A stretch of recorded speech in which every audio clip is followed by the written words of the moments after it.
통증 싹 잡아주고 근육이 튼튼해지는 최고의 음식이 있어요. 탄수화물 폭탄으로 알려진 감자는 생각보다 다양한 영양 성분이 들어있어 건강에 아주 좋은데요.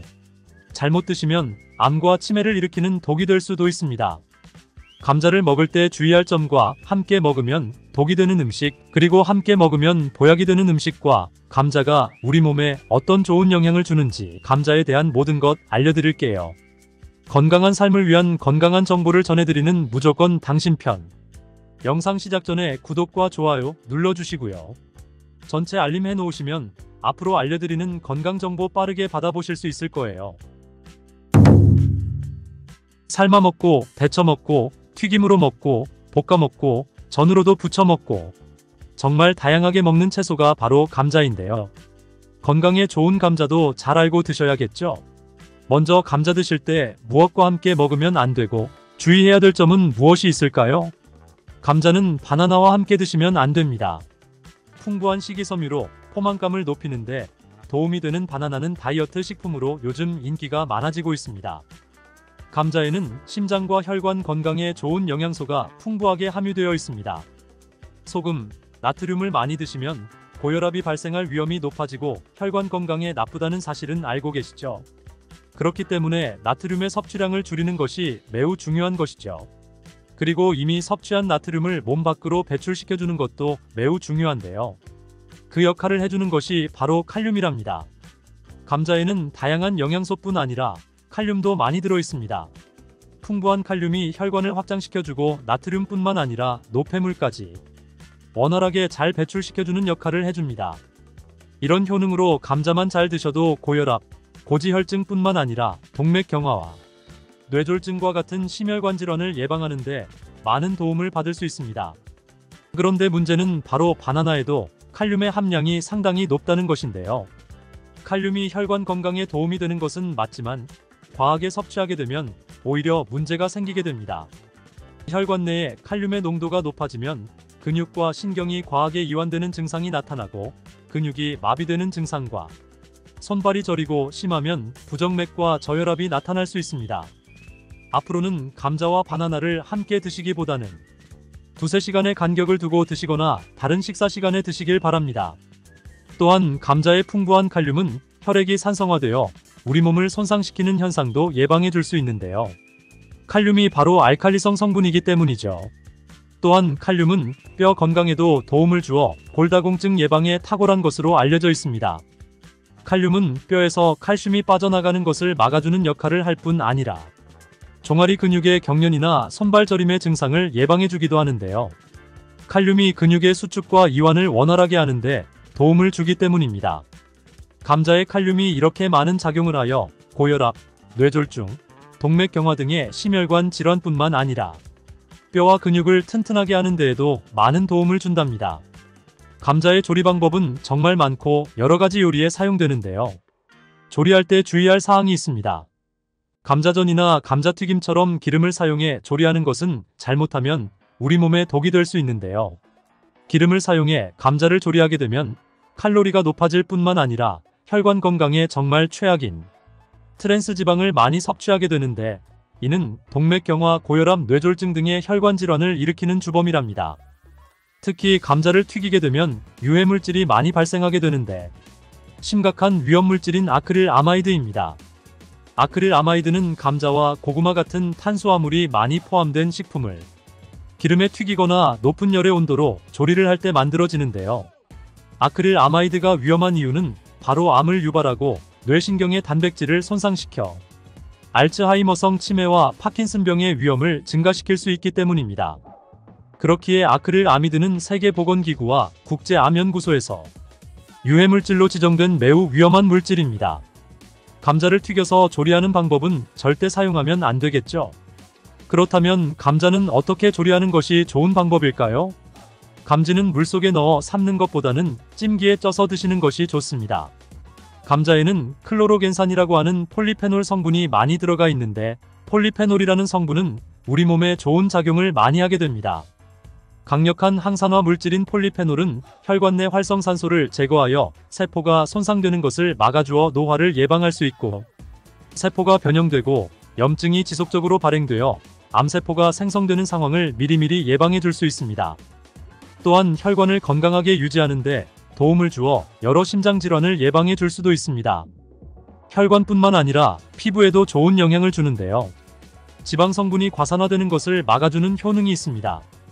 과산화된 지방은 피부를 노화시키고 주름을 만드는 주범이기도 하답니다. 또한 클로로겐산은 지방을 분해하는 작용을 하여 다이어트에 도움이 될 수 있고 혈당이 급격하게 올라가는 것을 막아주어 당뇨 예방과 혈당 관리에도 도움이 될 수가 있습니다. 이렇게 좋은 클로로겐산은 감자의 껍질에 많이 포함되어 있는데요. 감자를 조리할 때 거의 대부분은 껍질을 벗겨내고 하게 되잖아요. 그렇게 되면 우리 몸에 좋은 성분을 그냥 버리게 되는 것이니 오늘부터는 감자를 잘 씻어서 껍질째 드시길 바랍니다.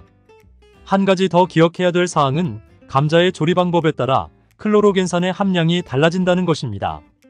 연구 자료를 살펴보면 생감자 껍질 1g에 클로로겐산이 1mg, 감자를 삶았을 때에는 0.6mg, 찜기에 쪘을 때는 1.6mg 정도로 생감자일 때보다 늘어났고 구웠을 때는 0.2mg으로 소량 남아 있었습니다. 클로로겐산은 물에 잘 녹는 성질이 있어서 감자를 물에 넣고 삶았을 때는 그 물에 클로로겐산이 녹아버려지게 됩니다. 감자를 드실 때 싹난 부분은 다들 조심하시잖아요. 하나 더 조심할 것은 녹색으로 변한 감자입니다. 감자의 싹에는 솔라닌이라는 독성 물질이 포함되어 있어 먹게 되면 식중독 증상이 나타나 구토와 발열, 복통이 일어날 수 있습니다. 감자가 녹색으로 변한 감자에는 그 위험한 솔라닌의 농도가 높아지기 때문에 섭취하지 않는 것이 좋습니다. 솔라닌이 도대체 뭐길래 독성을 갖고 있는 것일까요? 솔라닌은 식물 스스로가 해충, 바이러스로부터 방어하기 위해 스스로 만들어내는 천연 살충제입니다. 솔라닌의 독성은 매우 강력하기 때문에 조금만 먹어도 식중독 증상을 일으켜 복통과 두통, 구토 증세가 나타날 수 있고 심하면 호흡 곤란이 나타나 매우 위험할 수 있습니다. 솔라닌은 285도 이상의 고온으로 가열해야 독성이 사라지기 때문에 물에 넣고 아무리 삶아도 100도 이상 올라가지 않기 때문에 솔라닌의 독소는 없어지지 않습니다. 솔라닌은 감자가 햇빛에 노출되면 빠른 속도로 함량이 늘어나기 때문에 감자는 반드시 어두운 곳에 보관하시기 바랍니다. 버터를 이용한 조리 방법이 요즘 많아지고 있죠. 감자도 버터에 조리하다가 치즈를 올려서 먹는 분들이 많은데요. 앞으로 이 방법은 사용하지 않는 것이 좋겠습니다. 치즈와 버터를 감자와 함께 드시게 되면 포화지방과 나트륨의 함량이 높아지게 됩니다. 그렇게 되면 혈관 건강에 악영향을 끼쳐 심혈관의 건강이 나빠질 수 있죠. 치즈의 포화지방은 나쁜 콜레스테롤의 수치를 높아지게 하는데요. 거기에 나트륨까지 더해지면 혈관은 많은 여러 손상을 입게 되고 혈압이 높아져 심각한 위험을 초래할 수 있습니다. 그렇다면 감자는 어떤 음식과 먹을 때 우리 몸에 보약이 될 수 있을까요? 감자와 우유를 함께 먹으면 시너지가 폭발하여 우리 몸에 보약이 될 수 있습니다. 감자는 탄수화물뿐만 아니라 양질의 단백질도 풍부하여 단백질 공급원으로도 손색이 없습니다. 감자의 단백질은 우유와 계란에 이어 흡수율이 높을 뿐만 아니라 콩에 함유된 단백질보다도 좋은 단백질로 평가받고 있습니다. 우유에는 지방과 비타민 A, 그리고 칼슘이 풍부하여 감자의 부족한 영양성분을 보완해줍니다. 또 감자의 풍부한 비타민C는 우유의 부족한 영양성분을 보완해 줄 수 있죠. 감자에는 각종 비타민이 정말 많이 들어있는데요. 그 중에서도 특히 비타민C의 함량이 놀라울 정도로 많이 들어있습니다. 감자 한 개에는 비타민C의 하루 권장 섭취량의 30% 이상 들어있는데 이 양은 사과보다도 3배나 많은 양이랍니다. 감자의 비타민C는 강력한 항산화 작용을 하여 활성산소를 제거해주고 면역력 또한 강하게 해줍니다. 그리고 피부의 탄력을 높여주고 노화를 예방해줄 수 있는데 비타민C가 콜라겐의 조직을 강화해주는 효능이 있기 때문입니다. 감자를 조리하실 때에 식초나 레몬즙을 뿌려주시면 비타민의 흡수율이 높아지게 됩니다. 양파 또한 감자와 함께 드시면 보약이 되는데요. 감자가 위 건강에 좋다는 사실을 알고 계셨나요? 감자의 풍부한 아르기닌과 폴리페놀 성분이 항염작용을 해주기 때문인데요. 이 성분들은 위벽을 보호하고 염증을 감소시키며 독소를 제거하는 역할을 합니다. 이뿐만 아니라 감자는 알칼리성 식품으로 몸이 산성화되는 것을 막아주는데 산성화가 되면 여러 질병의 위험이 높아지게 되죠. 양파는 감자와 더불어 대표적인 알칼리 식품인데요. 감자의 항염 및 항암 효과를 강화해주는데 탁월한 효능을 발휘해줍니다. 퀘르세틴이란 성분이 풍부한 양파는 혈관을 깨끗하게 해주는데 특히 염증을 제거하는데 놀라운 효능을 발휘합니다. 또한 감자에 포함된 비타민의 흡수율을 높여주어 감자의 효능을 극대화시켜준답니다. 토마토가 건강에 이로운 슈퍼푸드라는 사실은 알고 계시죠? 이런 토마토는 감자와 함께 드시면 정말 보약과 같은 효능을 발휘하게 되는데요. 토마토와 감자를 함께 드시면 항산화 물질과 비타민의 함량을 폭발적으로 늘릴 수 있습니다. 토마토의 라이코펜과 감자의 비타민C가 만나게 되면 항산화 작용이 극대화되어 면역력을 강화시켜주고 온몸 구석구석의 염증을 제거하는데 많은 도움을 주게 됩니다. 또한 토마토와 감자를 함께 드시면 식이섬유의 섭취량이 증가하여 혈관 내 콜레스테롤을 배출시키고 혈당이 급격히 오르는 것을 막아주며 장내 환경을 건강하게 만들어줍니다. 콩과 식물들도 감자와 함께 먹으면 우리 몸에 보약이 되는데요. 콩과 식물은 식물성 단백질, 섬유질, 철분, 마그네슘과 여러 비타민이 풍부하여 소화기관을 건강하게 해줍니다. 그리고 혈당을 조절하는데 놀라운 효능을 발휘하여 당뇨를 예방할 수 있고 혈관을 깨끗하게 해주어 혈관성 치매도 예방하는 데 도움이 됩니다. 콩과 식물과 감자를 함께 드시게 되면 포만감을 장시간 유지시켜주고 우리 몸에 에너지를 긴 시간 공급해주는 효능을 발휘합니다. 김치찌개에 넣는 대파에는 또 어떤 효능이 있을까요? 대파는 우리가 먹는 요리에 정말 많이 사용되는 채소로 뿌리, 줄기, 이파리까지 버릴 것 없는 좋은 식재료인데요.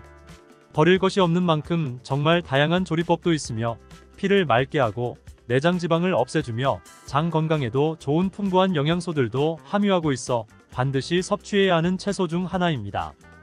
이런 대파도 함께 먹으면 보약이나 영양제가 필요 없을 정도로 좋은 식품도 있고 함께 먹으면 오히려 안 좋은 식품도 있습니다.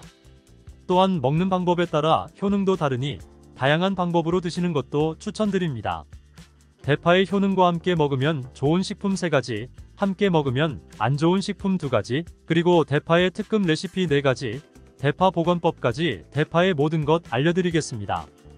우리나라에서는 통일신라시대부터 재배를 했다고 알려져 있습니다. 그만큼 오랫동안 재배하고 식탁에 올라온 채소인데요. 대파 특유의 향이 다른 식재료의 잡냄새를 제거하는데 탁월한 효과가 있어 생선이나 고기류의 냄새를 제거하는 향신료로도 많이 사용되고 있습니다. 뿐만 아니라 물에 넣고 끓이게 되면 감칠맛이 좋아져 다양한 육수, 채소를 만드는 데에도 빠지지 않고 들어가는 재료이기도 합니다. 이런 대파의 첫 번째 효능이 바로 내장 지방을 싹 빼준다는 것입니다. 대파에는 특유의 향과 알싸한 매운맛을 나게 하는 성분이 있는데요. 이 성분이 바로 황화알릴이라는 성분입니다. 이 황화알릴 은대파에 열을 가해 굽게 되면 프로필 메르캅탄이라는 성분과 아조엔이라는 성분으로 변하게 되는데요. 대파를 구울 때 매운맛을 내는 성분은 휘발되어 없어지고 단맛이 나는 성분이 생성되는데 그 성분이 바로 프로필 메르캅탄입니다. 이 프로필 메르캅탄의 단맛 강도가 설탕 단맛의 강도보다 무려 50배나 강해 대파의 단맛이 좋아지는 건데요. 정말 놀랍지 않나요? 단맛하면 당뇨가 있는 분들은 혈당 지수가 오를까봐 걱정되시잖아요. 이 성분은 설탕과는 달라 혈당을 오르게 하지 않아 당뇨가 있는 분들도 전혀 부담없이 드실 수 있는 단맛이랍니다. 또 열을 가하면 아조엔이란 성분이 만들어진다고 했잖아요. 바로 이 성분이 우리 몸을 회복시키는 효능이 있는데요. 어떻게 우리 몸을 회복시킬까요? 그것은 바로 혈관을 깨끗하게 해주기 때문입니다. 아조엔의 별명이 바로 혈관 청소부인데요. 혈관의 나쁜 콜레스테롤을 제거하고 혈액이 뭉치는 혈전 생성을 방지해줍니다. 혈관도 확장해줘 혈액순환을 원활하게 해주는 역할도 해준답니다. 이런 효능으로 신진대사를 원활하게 해주고 동맥경화, 고지혈증, 고혈압 등의 심혈관 질환을 예방하는 데에도 도움을 줄 수 있습니다. 뿐만 아니라 내장지방을 분해해 몸 밖으로 배출시켜주는 효능이 있어 건강뿐 아니라 다이어트에까지 도움을 최근에는 다이어트 식품으로도 많이 활용되고 있습니다. 그리고 대파의 녹색 부분에는 베타카로틴이 풍부한데요. 이 성분이 바로 강력한 항산화 물질입니다. 이 베타카로틴은 우리 몸속의 활성산소를 제거하여 노화를 방지해주고 피부의 탄력을 유지하며 주름을 예방하는 효능도 탁월하여 피부 미용에도 좋은 영양소입니다. 그리고 면역세포의 기능을 강화해 주어 감기나 독감 등의 질병을 예방하고 알레르기 반응을 억제해주는 효과도 있답니다. 또한 베타카로틴은 눈의 피로도 해소해 주는데요. 시력을 보호하고 야맹증과 안구건조증을 예방하는 데에도 도움을 줄 수 있습니다. 대파의 베타카로틴은 구울 때 2.5배나 증가한다고 하는데요. 이런 대파의 효능을 극대화해 먹을 수 있는 방법이 있습니다. 대파의 특급 레시피 소개해 드리겠습니다. 우선 대파를 깨끗하게 씻어 주시고요. 대파를 5cm 정도로 잘라줍니다. 대파를 반으로 갈라주셔도 되고 그냥 사용하셔도 됩니다. 기름을 두르지 않은 팬에 대파를 올려 구워주시는데 앞뒤로 골고루 약간 탄 것 같이 잘 구워줍니다. 이제 장을 만들어 줄 건데요. 물을 2컵 넣어주시고요. 간장을 반컵 넣어줍니다. 고춧가루 1스푼 넣어주시고요. 참기름 1스푼 넣어줍니다. 이렇게 넣고 한번 끓여주시고 다 끓고 나면 식초를 반스푼 넣어주시면 됩니다. 이렇게 만들어진 양념장을 구운 파를 넣은 그릇에 붓고 하루 정도 숙성시켜서 드시면 됩니다. 물론 바로 드셔도 되지만 숙성시켜 드시면 더욱 맛있는 대파 요리를 드실 수 있습니다. 대파의 뿌리는 특히 채수, 육수를 만드실 때 많이 사용하시잖아요. 대파의 뿌리에는 알리신이라는 성분이 풍부하게 함유되어 있는데요. 이 알리신은 우리 몸을 따뜻하게 열을 올려주는 역할을 하고 혈액순환을 원활하게 해주어 신경을 안정화시켜주기까지 합니다. 이렇게 신경을 안정시켜주는 효능으로 불면증도 완화해주어 잘 때 머리맡에 두고 주무시는 분들도 계십니다. 알리신 몸에 열을 내주는 효능으로 기침, 감기와 가래를 완화시켜주는 데에도 도움을 주며 항균, 항암 효과도 있어 각종 바이러스와 암세포를 억제해주어 암을 예방하는 데에도 탁월한 효능을 발휘합니다. 알리신은 지방을 분해하고 배출해주어 다이어트에도 도움을 준다고 알려져 있습니다. 그리고 대파의 뿌리 부분에는 폴리페놀 성분이 많이 함유되어 있어 심혈관 질환 예방에 탁월한 효능이 있습니다.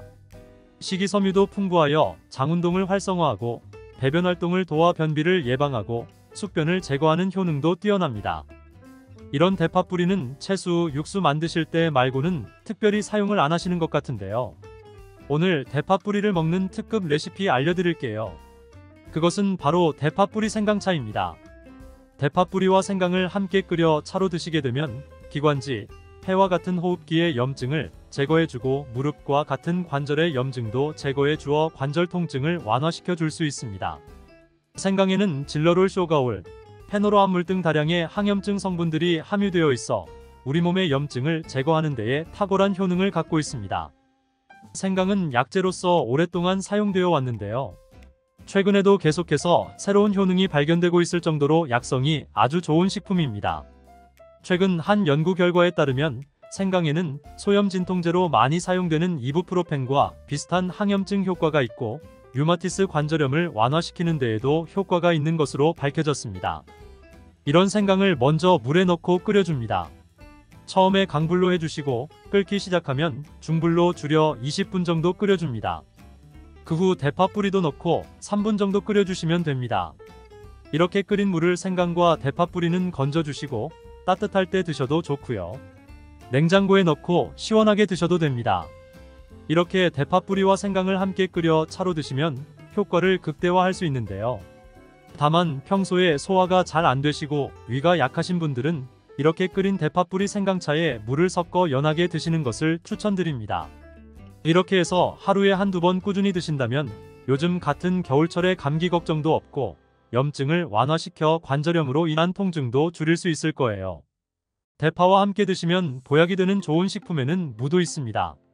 지난번 영상에서 겨울무는 동삼, 겨울의 산삼이라고 알려드렸잖아요. 무를 말린 무말랭이로 드시면 무의 좋은 성분들을 농축하여 드실 수 있다고 했는데요. 간단하게 다시 한번 알려드리자면 무를 드시면 기침과 가래를 멈추게 해주는 효능이 있고 소화를 잘 되게 해주며 혈관을 깨끗하게 해주어 심혈관 질환에도 도움을 줄 수 있습니다. 또한 칼슘의 함량이 높아 골다공증을 예방하고 뼈 건강을 좋게 하는 탁월한 효능이 있습니다. 그리고 해독작용도 뛰어나고 혈당 조절을 해주어 당뇨를 예방하는 데에도 도움을 줄 수 있습니다. 이렇게 좋은 물을 대파와 함께 드시면 그 효능이 극대화될 수 있는데요. 특히 혈액을 깨끗하게 해주어 심혈관 질환을 예방하며 당뇨를 예방해 줄 뿐 아니라 당뇨합병증을 완화시켜주는 데에도 탁월한 도움을 받을 수 있습니다. 대파를 넣은 무말랭이 무침을 만들어 드시면 오독오독한 무말랭이의 식감도 좋고 입맛도 좋게 하는 반찬으로도 정말 좋으니 꼭 대파 무말랭이 무침도 만들어 드시길 바랍니다. 대파와 함께 드시면 보약이 되는 음식 세 번째는 바로 두부입니다. 날씨가 추워지면서 몸이 움츠러들고 피로감이 쌓여 만성피로로 항상 몸이 지쳐있는 분들 계신가요? 그런 분들에게 정말 좋은 음식 대파 두부 조림 알려드릴게요.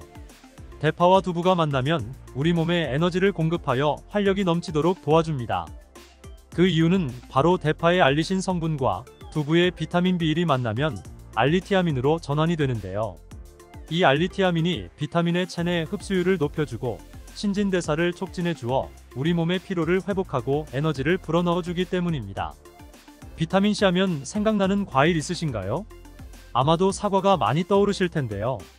대파의 줄기에는 사과보다 비타민C가 무려 5배 이상 함유되어 있답니다. 바로 이 대파의 줄기 부분에 많은 비타민C는 피로의 원인인 젖산의 분비를 억제하고 제거하는데 도움을 주기 때문에 피로회복에도 도움을 주고 면역력을 강화시켜 주는 데에도 탁월한 효능이 있는 것입니다. 대파 두부 조림 맛있게 만들어 드시는 특급 레시피 알려드릴게요. 먼저 잘 씻은 대파를 어슷썰기로 썰어 주시고요. 두부는 정사각형으로 깍둑 썰기를 해줍니다. 먼저 두부를 기름을 두른 팬에 구워주시고요. 노릇노릇해지면 썰어놓은 대파를 넣어줍니다. 간장을 2스푼 넣어주시고요.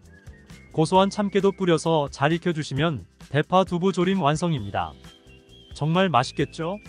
이렇게 만든 대파 두부 조림을 드시고 더 이상 몸 움츠리지 마시고 활력 넘치는 하루하루 보내시길 바랍니다. 대파와 함께 드시면 보약이 되는 음식 네 번째 알려드릴게요. 그것은 바로 대파 팽이버섯 부침입니다. 팽이버섯은 버섯 중에서도 버섯키토산의 성분이 가장 많이 함유하고 있을 뿐만 아니라 식이섬유가 정말 풍부하게 함유되어 있는데요. 버섯키토산은 혈액 속의 지방을 분해하고 콜레스테롤을 제거해 고혈압, 동백경화, 심장병 같은 심혈관 질환을 예방할 뿐만 아니라 체내의 지방을 흡착하여 배출시켜주어 내장 지방을 줄여주는 데에도 탁월한 효능이 있습니다. 또한 버섯키토산은 체내의 중금속의 배출을 돕고 간 건강을 돕는 효능도 있다고 알려져 있습니다. 또한 풍부한 식이섬유로 인해 배변 활동을 도와 숙변을 제거하는 데에도 탁월한 효능이 있습니다. 하지만 팽이버섯의 세포벽은 단단하기 때문에 그냥 드시게 되면 성분을 흡수하지 못하는데요. 열을 가하게 되면 세포벽은 깨지고 영양성분의 흡수율을 높일 수 있습니다. 이런 팽이버섯과 대파를 함께 드시게 되면 내장 지방을 제거하고 혈관을 깨끗하게 하는 데에 탁월한 음식이 되는데요. 먼저 팽이버섯의 밑둥은 잘라버리시고요. 팽이버섯을 적당한 크기로 잘 썰어줍니다. 그리고 흐르는 물에 잘 씻어줍니다. 그리고 대파는 어슷썰기로 잘게 잘 썰어주시고요. 적당한 용기에 계란을 풀어주시고요. 팽이버섯과 대파를 넣어 잘 섞어주고 소금 한 꼬집 넣어 간을 해줍니다. 이제 잘 달족인 팬에 기름을 두르고 부쳐주시면 됩니다. 정말 쉽죠? 이렇게 좋은 대파도 함께 드시면 안 되는 음식이 있습니다. 대파와 함께 드시면 안 되는 음식 첫 번째는 바로 꿀입니다. 대파와 꿀은 두 가지 다 몸에 열을 올려주는 효능이 있습니다. 한의학에서는 대파와 꿀을 함께 먹으면 위장에 탈이 나고 더부룩한 현상이 나타날 수 있는데요. 대파와 꿀을 함께 먹으면 위에서 소화액 분비를 억제하여 소화불량을 유발할 수 있기 때문입니다. 또한 꿀은 알레르기 반응을 일으킬 수 있는데 대파와 함께 먹으면 그 알레르기 반응이 더욱 악화될 수 있는 영향이 있습니다. 꼭 기억하셔서 대파와 꿀은 함께 드시지 않기를 바랍니다. 또 대파와 함께 드시면 안 되는 음식은 미역입니다. 미역과 파 둘 다 알긴산이라는 성분이 있는데 이 알긴산은 미끌거리는 식감이 있습니다. 함께 드시게 되면 식감이 안 좋은 이유도 있지만 식감보다도 더 중요한 이유가 있습니다. 그것은 파에는 인과 유황 성분이 있는데요. 미역과 파를 함께 드시게 되면 파의 인과 유황 성분이 미역에 함유된 칼슘의 흡수를 방해하게 됩니다. 미역에는 칼슘 함량이 높아 골다공증 예방에 좋은 효능이 있는데 이 효능을 전혀 누리지 못하게 되는 것입니다. 미역국을 끓일 때 대파로 채수를 내어 시원한 미역국을 끓여 드시는 분들이 계신데 절대 미역국을 끓일 때 대파는 사용하지 않기를 바랍니다. 대파를 한 단 사면 양이 많아 한 번에 드시지 못하는 경우가 많은데요. 대파 보관하는 방법 알려드리겠습니다. 대파를 보관하실 때는 씻지 않고 흙이 묻은 채 보관하는 것이 좋지만 사용하기 불편하시기 때문에 씻어서 보관하는 방법을 알려드릴게요. 우선 잘 씻은 대파를 줄기와 잎부분으로 나눠 잘라주시고요. 물기를 제거하고 키친타올을 넣은 지퍼백에 줄기와 잎부분을 나눠 담아 냉장고에 보관해 주시면 됩니다. 이렇게 하시면 2-3주 정도는 보관 가능하시고요. 더 장기간 보관하시려면 냉동을 하시면 되는데 냉동 보관하시려면 대파를 사용하기 원하는 크기대로 잘라 지퍼백에 넣어 냉동하시면 됩니다. 이렇게 하시면 냉동된 대파를 꺼내 볶음 요리 같은 것 하실 때 바로 사용하실 수 있습니다. 평소 무심코 한 이 행동 때문에 암과 치매에 걸릴 수 있습니다. 반면에 미역에는 풍부한 영양 성분이 있어 당뇨 예방, 골다공증 예방, 심혈관 질환 예방, 암 예방 등 다양한 효능을 갖고 있기도 하죠. 그렇다면 미역은 어떻게 먹어야 암과 치매에 안 걸리고 우리 몸을 건강하게 만드는 보약이 될까요? 미역국 끓일 때 고소한 들기름에 미역을 달달 볶아서 끓여 먹으면 정말 맛있잖아요. 그런데 절대로 미역을 볶을 때 들기름을 넣고 조리하시면 안 됩니다.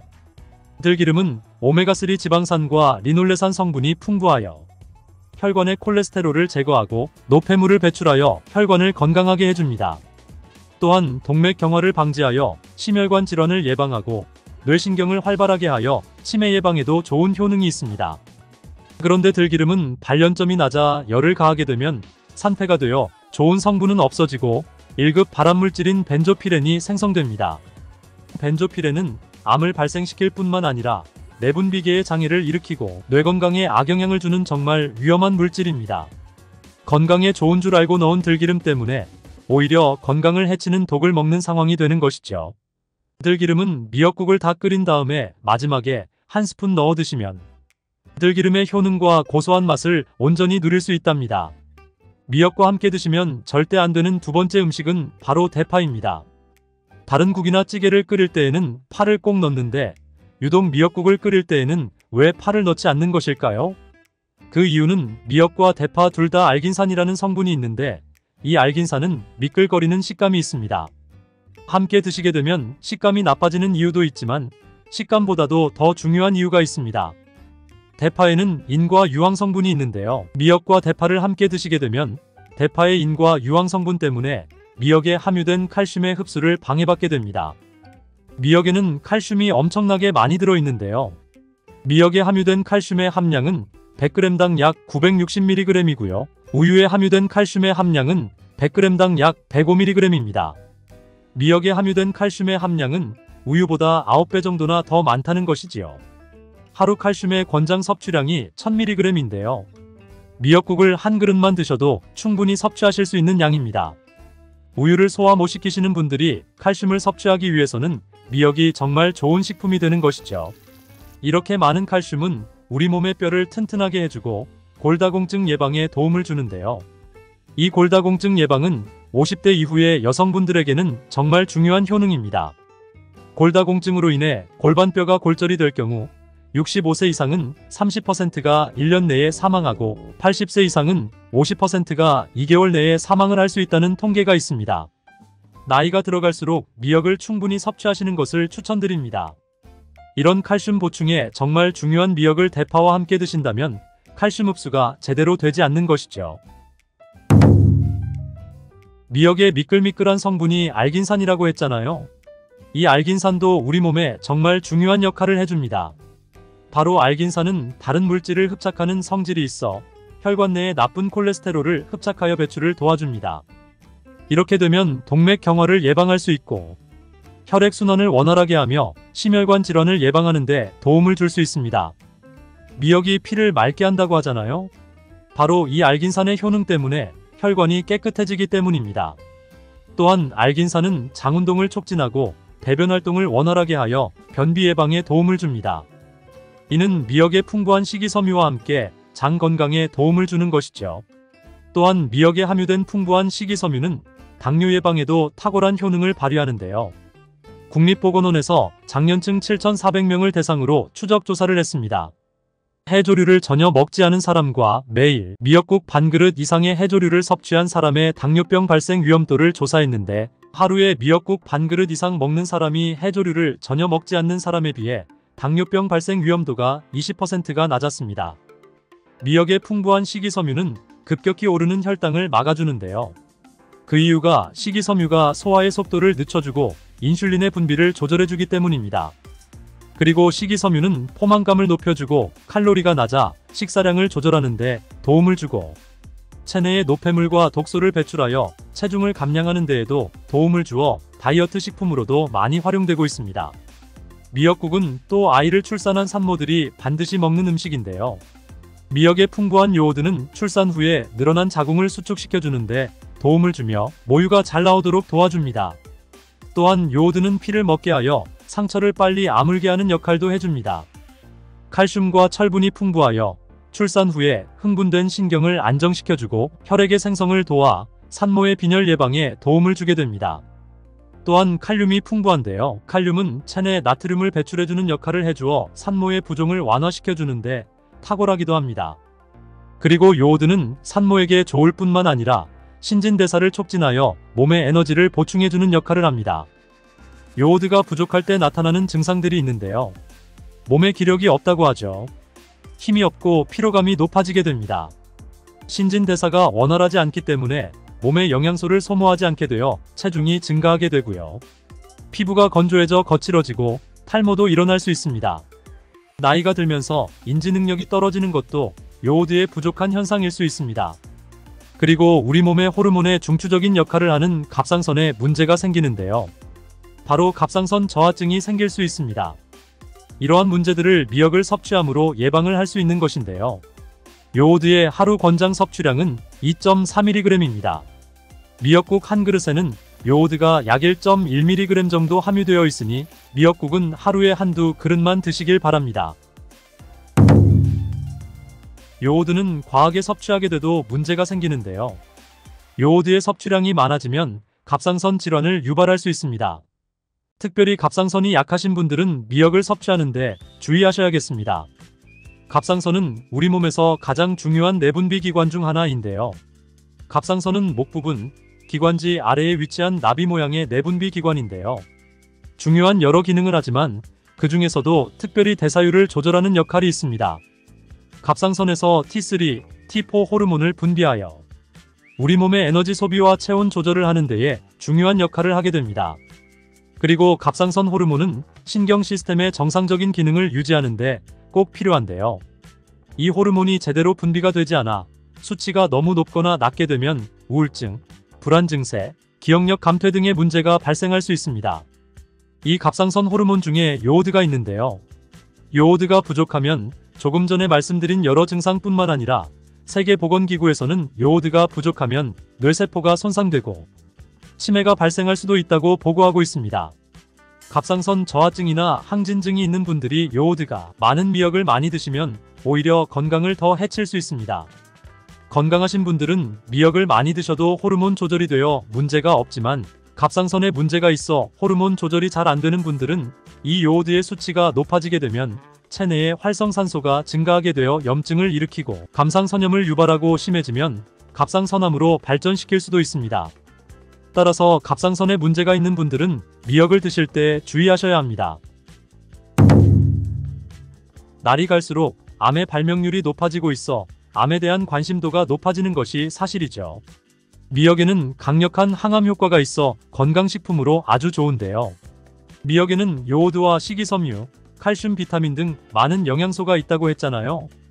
그런 것들보다 훨씬 중요한 것이 있습니다. 바로 후코이단이라는 성분인데요. 이 성분이 바로 강력한 항암작용을 한다고 알려져 있습니다. 후코이단 성분은 미역의 줄기보다 미역귀에 7배나 많이 들어있어 요즘에 미역귀가 항암식품으로 많이 알려지고 있습니다. 이 후코이단은 암세포가 스스로 사멸되도록 유도하는 효능이 있습니다. 이러한 효능으로 암세포가 생기는 것을 막아주고 전이되는 것도 방지할 수 있는 것이죠. 후코이단은 특히 폐암, 간암, 대장암, 유방암, 백혈병에 효능이 좋다고 입증된 논문들이 발표되기도 했습니다. 후코이다는 항암작용 외에도 콜레스테롤이 혈관에 흡착되지 않도록 막아주고 혈류를 원활하게 해주어 혈관을 건강하게 해주는 역할을 해줍니다. 이렇게 혈관을 깨끗하게 해주어 뇌졸중과 뇌경색, 심근경색 등의 심혈관 질환도 예방할 수 있습니다. 미역귀와 함께 토마토를 드시면 항암 효과를 극대화할 수 있는데요. 토마토가 채소의 왕으로 불리며 우리 몸에 정말 좋다는 사실은 알고 계시지요? 토마토에는 라이코펜이라는 항산화 성분이 풍부하게 함유되어 있습니다. 라이코펜은 강력한 항산화 작용으로 몸 안의 활성산소를 제거하여 혈관을 건강하게 하고 염증을 제거하여 노화를 예방할 뿐 아니라 미역의 후코이단과 만나 암세포를 제거하는 강력한 항암작용을 하게 된답니다. 미역과 함께 드시면 효과가 극대화되는 음식으로는 두부가 있습니다. 콩으로 만든 두부는 식물성 단백질이 풍부하여 건강식품으로 우리 식탁에 정말 많이 올라오죠. 두부에는 단백질뿐만 아니라 사포닌 성분도 풍부하게 함유되어 있습니다. 사포닌은 인삼, 홍삼, 더덕 등에도 풍부하게 함유되어 있는 성분인데요. 이 사포닌은 면역력을 강화하고 체내의 활성산소를 제거하여 노화를 방지하고 항암작용도 하여 암을 예방하기도 하는 정말 기적과 같은 성분입니다. 그런데 이 사포닌의 단점이 있는데요. 바로 체내에 요오드를 배출하여 요오드 결핍이 있는 분들은 주의하셔야 하는데 미역과 함께 드신다면 미역에 함유된 풍부한 요오드와 사포닌의 만남으로 미역의 섭취로 과다할 수 있는 요오드의 양을 두부의 사포닌이 배출시켜 주어 걱정 없이 드실 수 있게 되는 것이죠. 칼슘은 뼈를 튼튼하게 만들어준다고 상식적으로 알고 계시잖아요. 그런데 놀랍게도 우리 몸에 칼슘이 너무 많아도 골다공증이 생긴다는 사실 들어보셨나요? 칼슘이 풍부한 우유를 많이 마시는 덴마크나 스웨덴 같은 나라에서 골다공증이 많다고 합니다. 많은 칼슘이 오히려 혈관이나 심장에 쌓여서 건강을 해치게 되는데요. 그렇다고 칼슘이 많은 음식을 안 먹을 수도 없고 어떻게 해야 할까요? 걱정하지 마세요.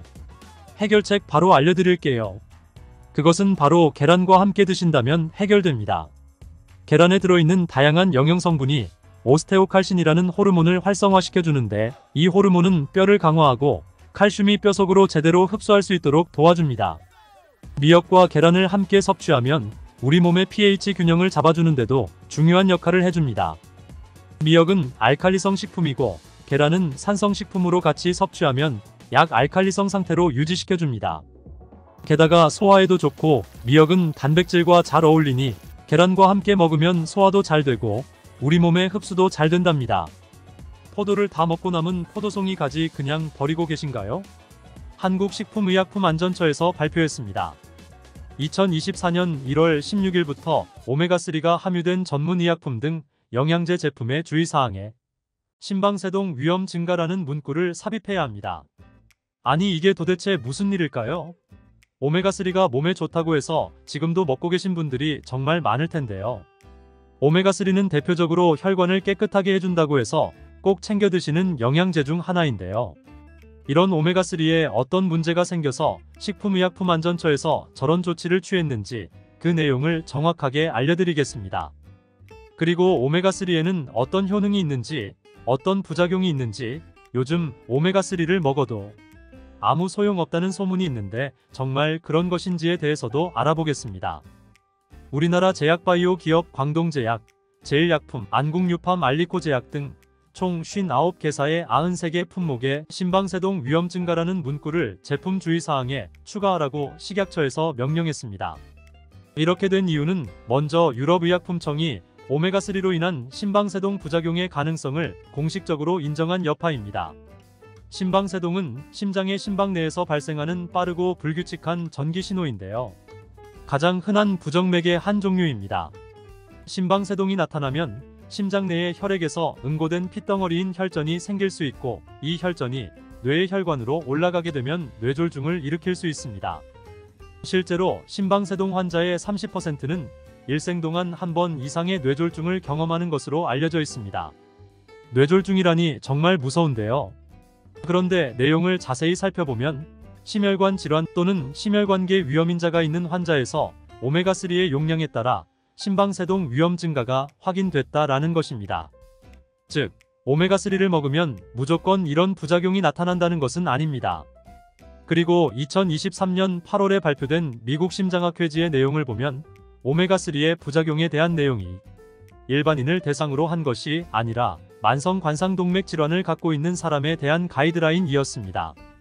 중앙대병원의 변경민 교수는 최근 여러 연구에서 오메가3의 고용량에 의한 심방세동의 발생은 명확하지 않고 당장 복용을 중단할 필요는 없다고 의견을 제시하기도 했습니다. 그리고 문제가 될 수 있는 것도 오메가3를 과다하게 고용량으로 복용할 때입니다. 보통은 하루에 500에서 2000mg을 넘지 않는데 하루에 4000mg 이상 복용할 시에는 심방세동 위험이 발생할 수 있다는 것입니다.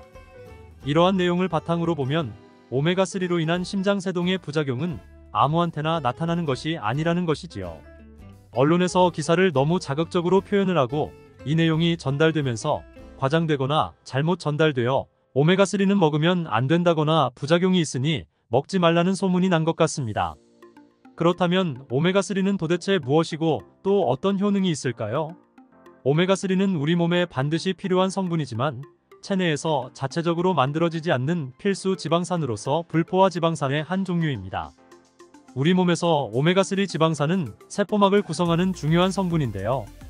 오메가3에는 많이 들어보신 DHA와 EPA, 그리고 알파-리놀렌산인 ALA가 있습니다.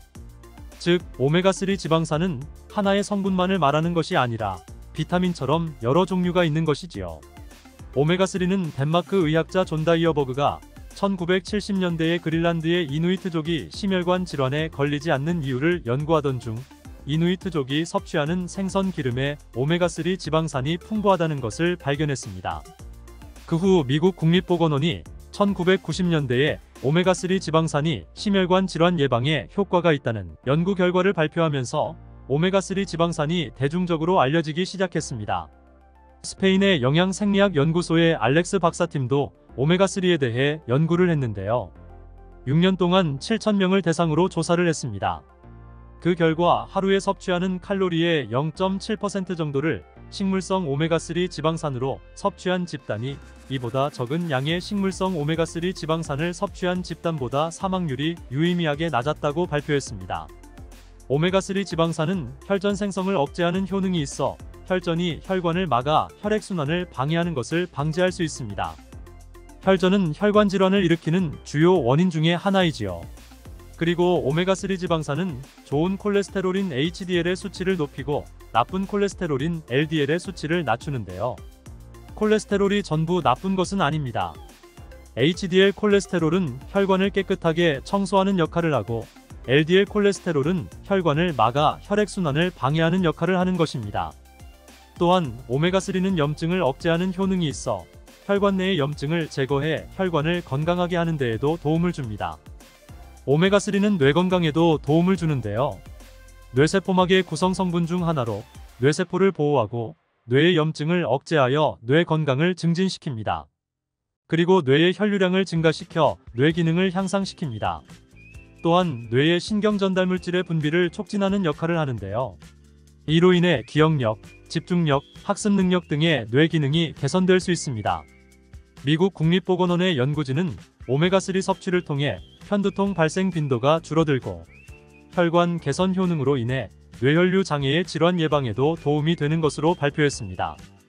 그리고 한양대 식품영양학과 고광웅 교수님은 오메가3를 6에서 24개월 동안 장기 섭취한 사람들에게서 인지기능 영역과 인지기능 관련 바이오마커를 개선시키는 효과를 발견하고 이것이 치매를 예방하는 효과라고 발표하기도 했습니다. 오메가3는 우울증 개선에도 효과가 있는 것으로 알려졌습니다. 미국 스탠포드 대학의 연구진은 오메가3가 스트레스에 대한 저항 효과를 강화시켜주고 항산화, 항염증 작용을 통해 뇌의 신경 전달이 원활하도록 도와주어 우울증을 개선하는 데 도움을 줄 수 있다고 발표했습니다. 우울증 환자는 체내 염증 수치가 높다는 연구 결과가 많은 만큼 염증 제거를 통해 우울증을 완화시켜주는 것이지요. 눈 건강에도 도움을 줄 수 있는데요. 오메가3는 눈물층의 구성 성분 중 하나인 지방층의 분비를 촉진하고 눈물의 증발을 억제하여 눈물층을 안정화시켜 건조한 눈을 예방하는 데에 도움을 주게 됩니다. 또 염증을 억제한다고 했잖아요. 바로 안구의 염증도 완화시켜 안구 건조증을 완화시키는 데에도 도움을 줄 수 있습니다. 오메가3는 피부에도 좋은데요. 피부에 수분을 공급해주고 건조함을 방지하여 피부를 촉촉하게 하고 피부의 탄력을 개선하여 주름을 예방하는 데에도 도움을 줍니다.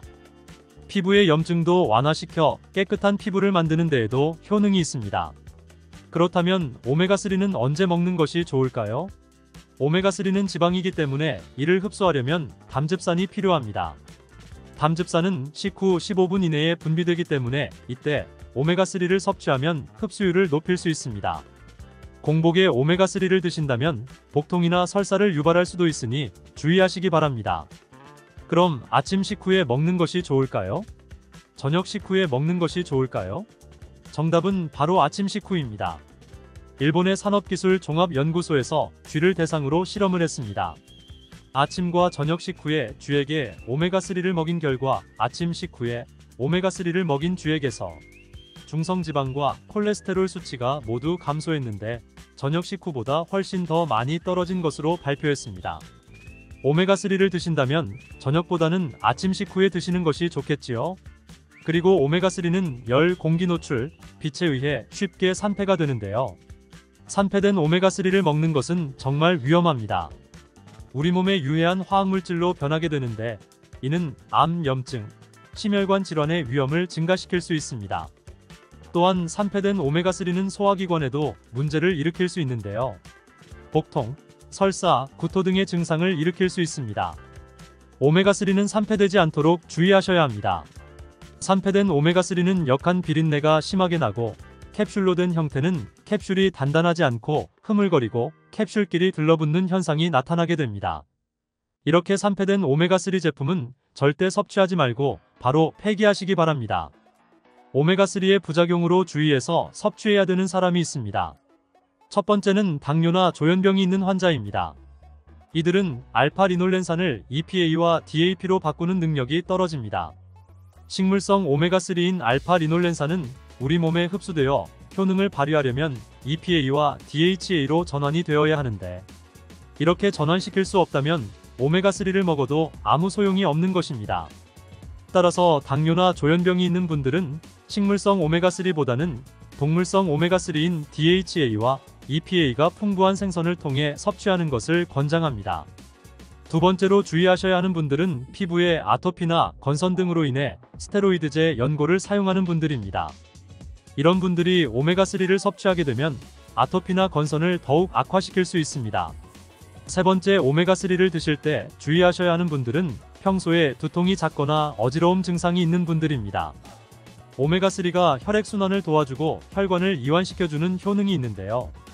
이런 효능 때문에 어지러움 증상이나 두통이 오히려 심해질 수 있다고 합니다. 네 번째는 저혈압이 있는 분들이나 연세가 많은 분들은 오메가3를 주의해서 섭취해야 합니다. 이런 분들은 오메가3 섭취 후에 몸에 멍이 생기거나 잇몸에 출혈이 생기는 증상이 발생할 수 있고 안구에 실핏줄이 터져 피가 고인 것 같은 증상이 나타날 수 있습니다. 이런 증상이 보이면 즉시 오메가3 섭취를 중단해야 합니다. 다섯 번째, 혈전용해제인 와파린과 아스피린 같은 약을 복용하시는 분들입니다. 이런 분들은 출혈이 증가할 수 있는데요. 미국 FDA에서는 혈소판 수치가 낮은 사람은 오메가3를 섭취하지 말라고 권고하고 있습니다. 여섯 번째, 오메가3를 주의하실 분들은 알레르기가 있는 분들인데요. 특히 해산물에 알레르기가 있는 분들입니다. 오메가3를 드신 후에 입 주변, 눈 부위가 가렵거나 심하게 붓는 증상, 피부에 두드러기가 올라오는 증상이 나타나면 오메가3 섭취를 중단하시고요. 혹시 숨을 쉬는 것이 불편해지는 증상이 나타나는 분들은 즉시 응급실로 가셔야 합니다. 이는 면역 반응이 과하게 나타나는 현상으로서 아나플락시스라고 하는데요. 호흡 곤란이 심각해지면 사망에 이를 수도 있습니다. 일곱 번째는 오메가3를 드시고 짙은 색의 소변, 구토, 황달과 같은 증상이 나타나는 분들은 바로 병원 진료를 받으셔야 되는데요. 이런 분들은 간에 문제가 생겼을 가능성이 높은 분들입니다. 간 수치가 급격히 오르는 간독성 반응이 나타난 것입니다. 여덟 번째는 임산부입니다. 임산부는 출산하기 한 달 전에는 오메가3 섭취를 중지하시는 것을 권장합니다. 오메가3로 인해 혈액이 묽어져 지혈이 어려워질 수 있고요. 자궁 수축에 방해가 될 수도 있습니다.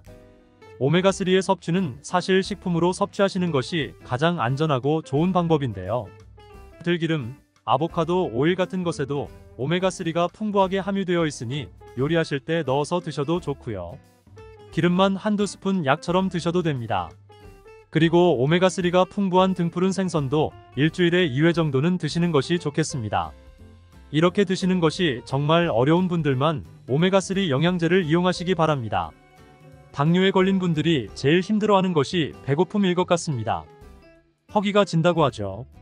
당뇨가 있는 분들에게 식단 관리가 필수인 이유는 식이요법 없이는 치료가 불가능하기 때문입니다. 당뇨약은 혈당 수치를 떨어뜨리는 역할을 할 뿐이고 당뇨병을 치료해주는 것은 아닙니다. 그렇기 때문에 당뇨가 있는 분들이 식이요법을 시작하게 되면 먹지 말라는 음식도 너무 많고 맛있고 기름진 음식도 안 되고 밥을 많이 먹어도 안 된다고 하니 먹어도 금방 허기가 지기 때문에 매우 고통스러워 하는데요. 당뇨가 있는 분들도 매일 드셔도 되는 간식에 대해 알려드리겠습니다.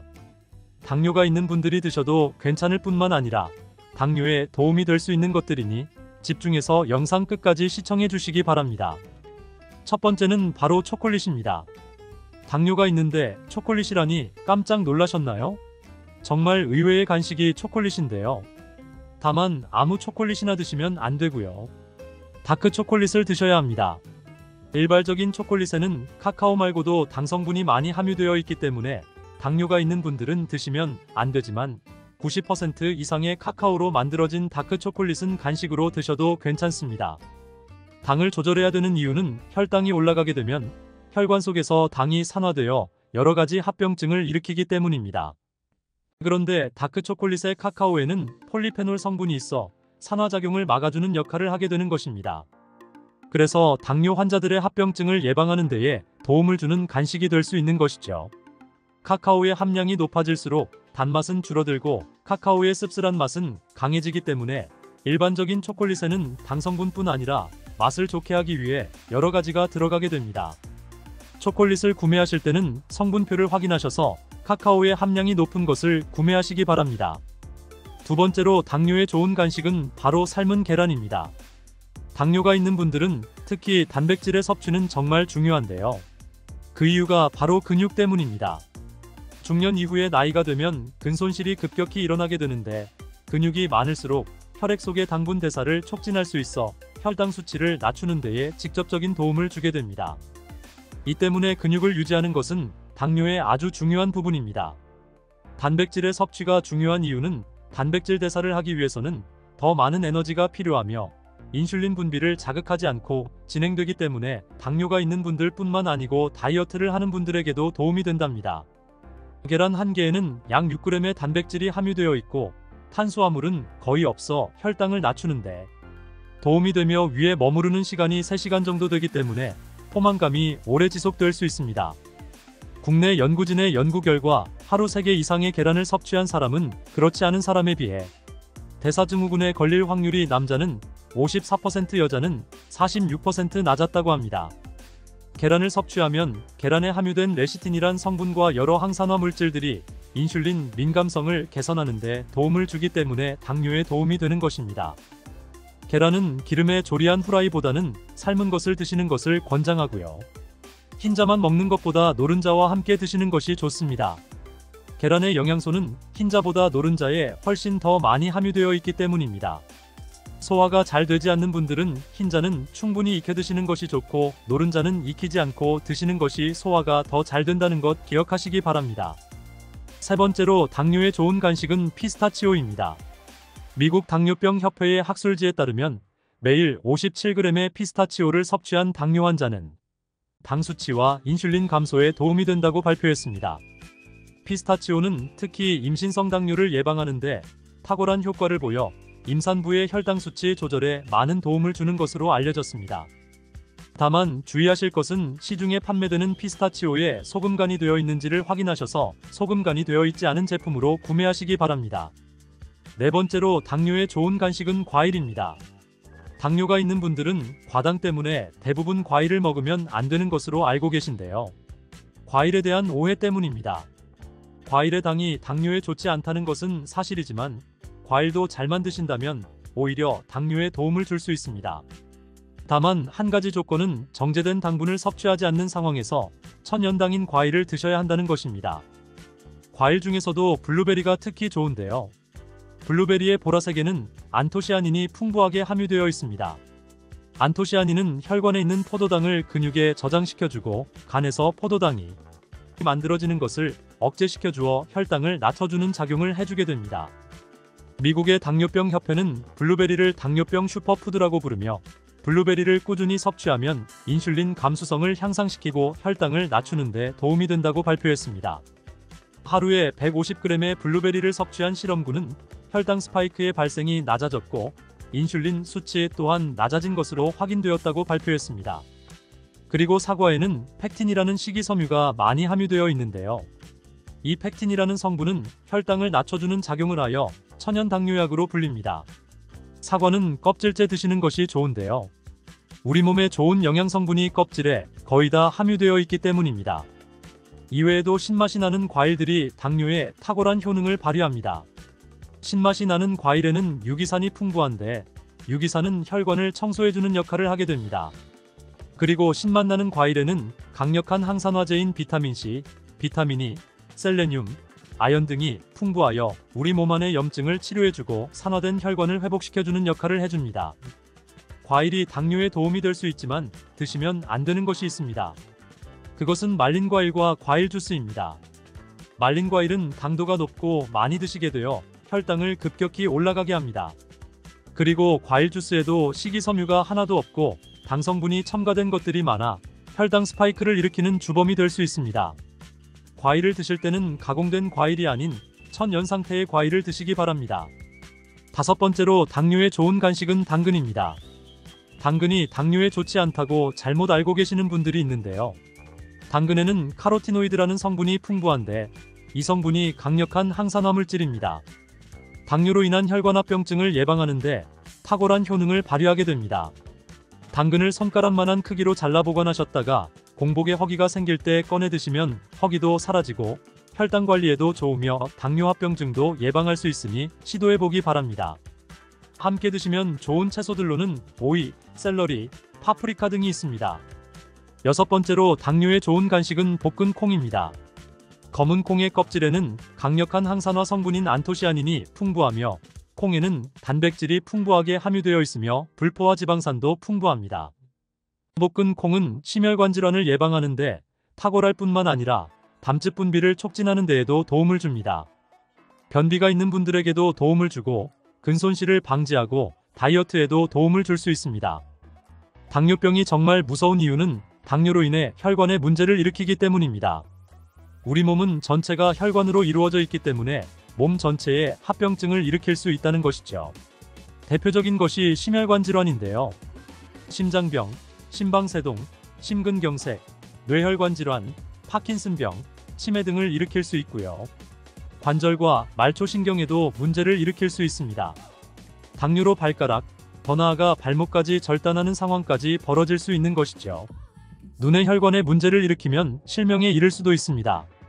최근 논문에 따르면 당뇨에 걸린 사람은 암에 걸릴 확률이 50%까지 증가하는 것으로 보고되고 있습니다. 당뇨는 이렇게 단순히 혈당만의 문제가 아니라 몸 전체의 질병을 일으킬 수 있는 무서운 병인 것입니다.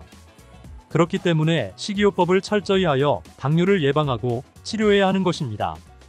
카로티노이드라는 항산화 물질이 풍부한 당근과 오이, 샐러리, 파프리카 등을 손가락만한 크기로 잘라 함께 드시면 좋고 볶은 콩에도 항산화 물질과 단백질이 풍부하여 근손실을 방지하고 변비와 다이어트에도 도움이 된다는 사실 기억하시기 바랍니다. 탄수화물 폭탄으로 알려진 감자는 생각보다 다양한 영양 성분이 들어있어 건강에 아주 좋은데요. 잘못 드시면 암과 치매를 일으키는 독이 될 수도 있습니다. 감자를 먹을 때 주의할 점과 함께 먹으면 독이 되는 음식, 그리고 함께 먹으면 보약이 되는 음식과 감자가 우리 몸에 어떤 좋은 영향을 주는지 감자에 대한 모든 것 알려드릴게요. 건강한 삶을 위한 건강한 정보를 전해드리는 무조건 당신 편. 영상 시작 전에 구독과 좋아요 눌러주시고요. 전체 알림 해놓으시면 앞으로 알려드리는 건강정보 빠르게 받아보실 수 있을 거예요.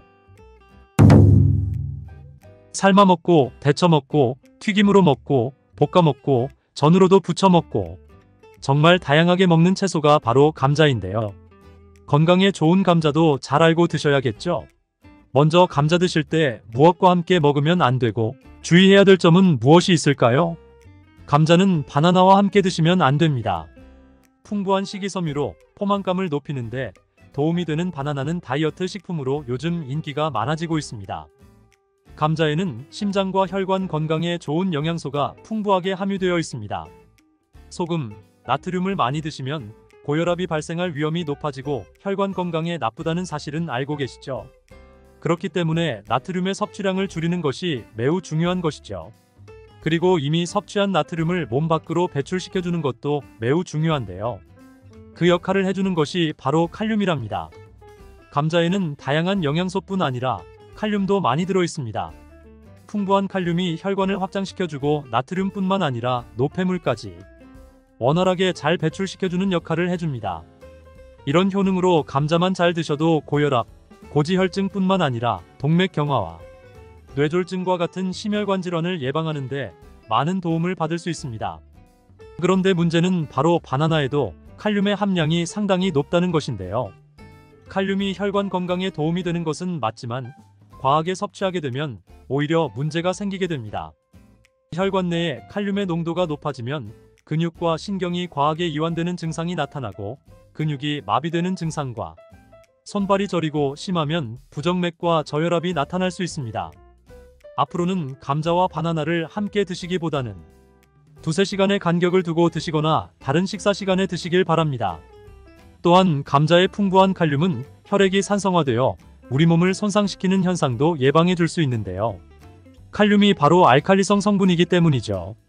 또한 칼륨은 뼈 건강에도 도움을 주어 골다공증 예방에 탁월한 것으로 알려져 있습니다. 칼륨은 뼈에서 칼슘이 빠져나가는 것을 막아주는 역할을 할 뿐 아니라 종아리 근육의 경련이나 손발 저림의 증상을 예방해주기도 하는데요. 칼륨이 근육의 수축과 이완을 원활하게 하는데 도움을 주기 때문입니다. 감자의 칼륨이 이렇게 많은 작용을 하여 고혈압, 뇌졸중, 동맥경화 등의 심혈관 질환뿐만 아니라 뼈와 근육을 튼튼하게 하는 데에도 많은 도움을 준답니다. 감자의 조리 방법은 정말 많고 여러 가지 요리에 사용되는데요. 조리할 때 주의할 사항이 있습니다. 감자전이나 감자튀김처럼 기름을 사용해 조리하는 것은 잘못하면 우리 몸에 독이 될 수 있는데요. 기름을 사용해 감자를 조리하게 되면 칼로리가 높아질 뿐만 아니라 혈관 건강에 정말 최악인 트랜스 지방을 많이 섭취하게 되는데 이는 동맥경화, 고혈압, 뇌졸중 등의 혈관 질환을 일으키는 주범이랍니다. 특히 감자를 튀기게 되면 유해물질이 많이 발생하게 되는데 심각한 위험물질인 아크릴아마이드입니다. 아크릴아마이드는 감자와 고구마 같은 탄수화물이 많이 포함된 식품을 기름에 튀기거나 높은 열의 온도로 조리를 할 때 만들어지는데요. 아크릴아마이드가 위험한 이유는 바로 암을 유발하고 뇌신경의 단백질을 손상시켜 알츠하이머성 치매와 파킨슨병의 위험을 증가시킬 수 있기 때문입니다. 그렇기에 아크릴아미드는 세계보건기구와 국제암연구소에서 유해물질로 지정된 매우 위험한 물질입니다. 감자를 튀겨서 조리하는 방법은 절대 사용하면 안 되겠죠? 그렇다면 감자는 어떻게 조리하는 것이 좋은 방법일까요? 감지는 물속에 넣어 삶는 것보다는 찜기에 쪄서 드시는 것이 좋습니다.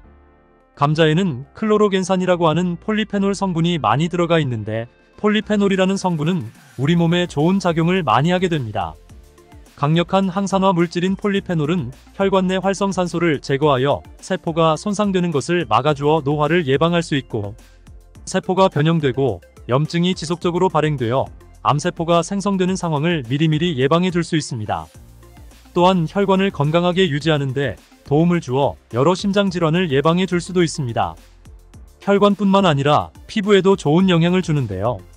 지방 성분이 과산화되는 것을 막아주는 효능이 있습니다. 과산화된 지방은 피부를 노화시키고 주름을 만드는 주범이기도 하답니다. 또한 클로로겐산은 지방을 분해하는 작용을 하여 다이어트에 도움이 될 수 있고 혈당이 급격하게 올라가는 것을 막아주어 당뇨 예방과 혈당 관리에도 도움이 될 수가 있습니다. 이렇게 좋은 클로로겐산은 감자의 껍질에 많이 포함되어 있는데요. 감자를 조리할 때 거의 대부분은 껍질을 벗겨내고 하게 되잖아요. 그렇게 되면 우리 몸에 좋은 성분을 그냥 버리게 되는 것이니 오늘부터는 감자를 잘 씻어서 껍질째 드시길 바랍니다. 한 가지 더 기억해야 될 사항은 감자의 조리 방법에 따라 클로로겐산의 함량이 달라진다는 것입니다. 연구 자료를 살펴보면 생감자 껍질 1g에 클로로겐산이 1mg, 감자를 삶았을 때에는 0.6mg, 찜기에 쪘을 때는 1.6mg 정도로 생감자일 때보다 늘어났고 구웠을 때는 0.2mg으로 소량 남아 있었습니다. 클로로겐산은 물에 잘 녹는 성질이 있어서 감자를 물에 넣고 삶았을 때는 그 물에 클로로겐산이 녹아버려지게 됩니다. 감자를 드실 때 싹난 부분은 다들 조심하시잖아요. 하나 더 조심할 것은 녹색으로 변한 감자입니다. 감자의 싹에는 솔라닌이라는 독성 물질이 포함되어 있어 먹게 되면 식중독 증상이 나타나 구토와 발열, 복통이 일어날 수 있습니다. 감자가 녹색으로 변한 감자에는 그 위험한 솔라닌의 농도가 높아지기 때문에 섭취하지 않는 것이 좋습니다. 솔라닌이 도대체 뭐길래 독성을 갖고 있는 것일까요? 솔라닌은 식물 스스로가 해충, 바이러스로부터 방어하기 위해 스스로 만들어내는 천연 살충제입니다.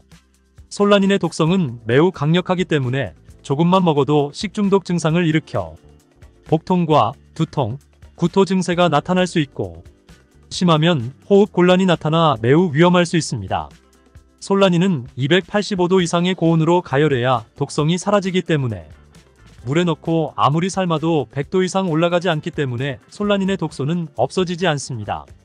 솔라닌은 감자가 햇빛에 노출되면 빠른 속도로 함량이 늘어나기 때문에 감자는 반드시 어두운 곳에 보관하시기 바랍니다. 버터를 이용한 조리 방법이 요즘 많아지고 있죠. 감자도 버터에 조리하다가 치즈를 올려서 먹는 분들이 많은데요. 앞으로 이 방법은 사용하지 않는 것이 좋겠습니다. 치즈와 버터를 감자와 함께 드시게 되면 포화지방과 나트륨의 함량이 높아지게 됩니다. 그렇게 되면 혈관 건강에 악영향을 끼쳐 심혈관의 건강이 나빠질 수 있죠. 치즈의 포화지방은 나쁜 콜레스테롤의 수치를 높아지게 하는데요. 거기에 나트륨까지 더해지면 혈관은 많은 여러 손상을 입게 되고 혈압이 높아져 심각한 위험을 초래할 수 있습니다. 그렇다면 감자는 어떤 음식과 먹을 때 우리 몸에 보약이 될 수 있을까요?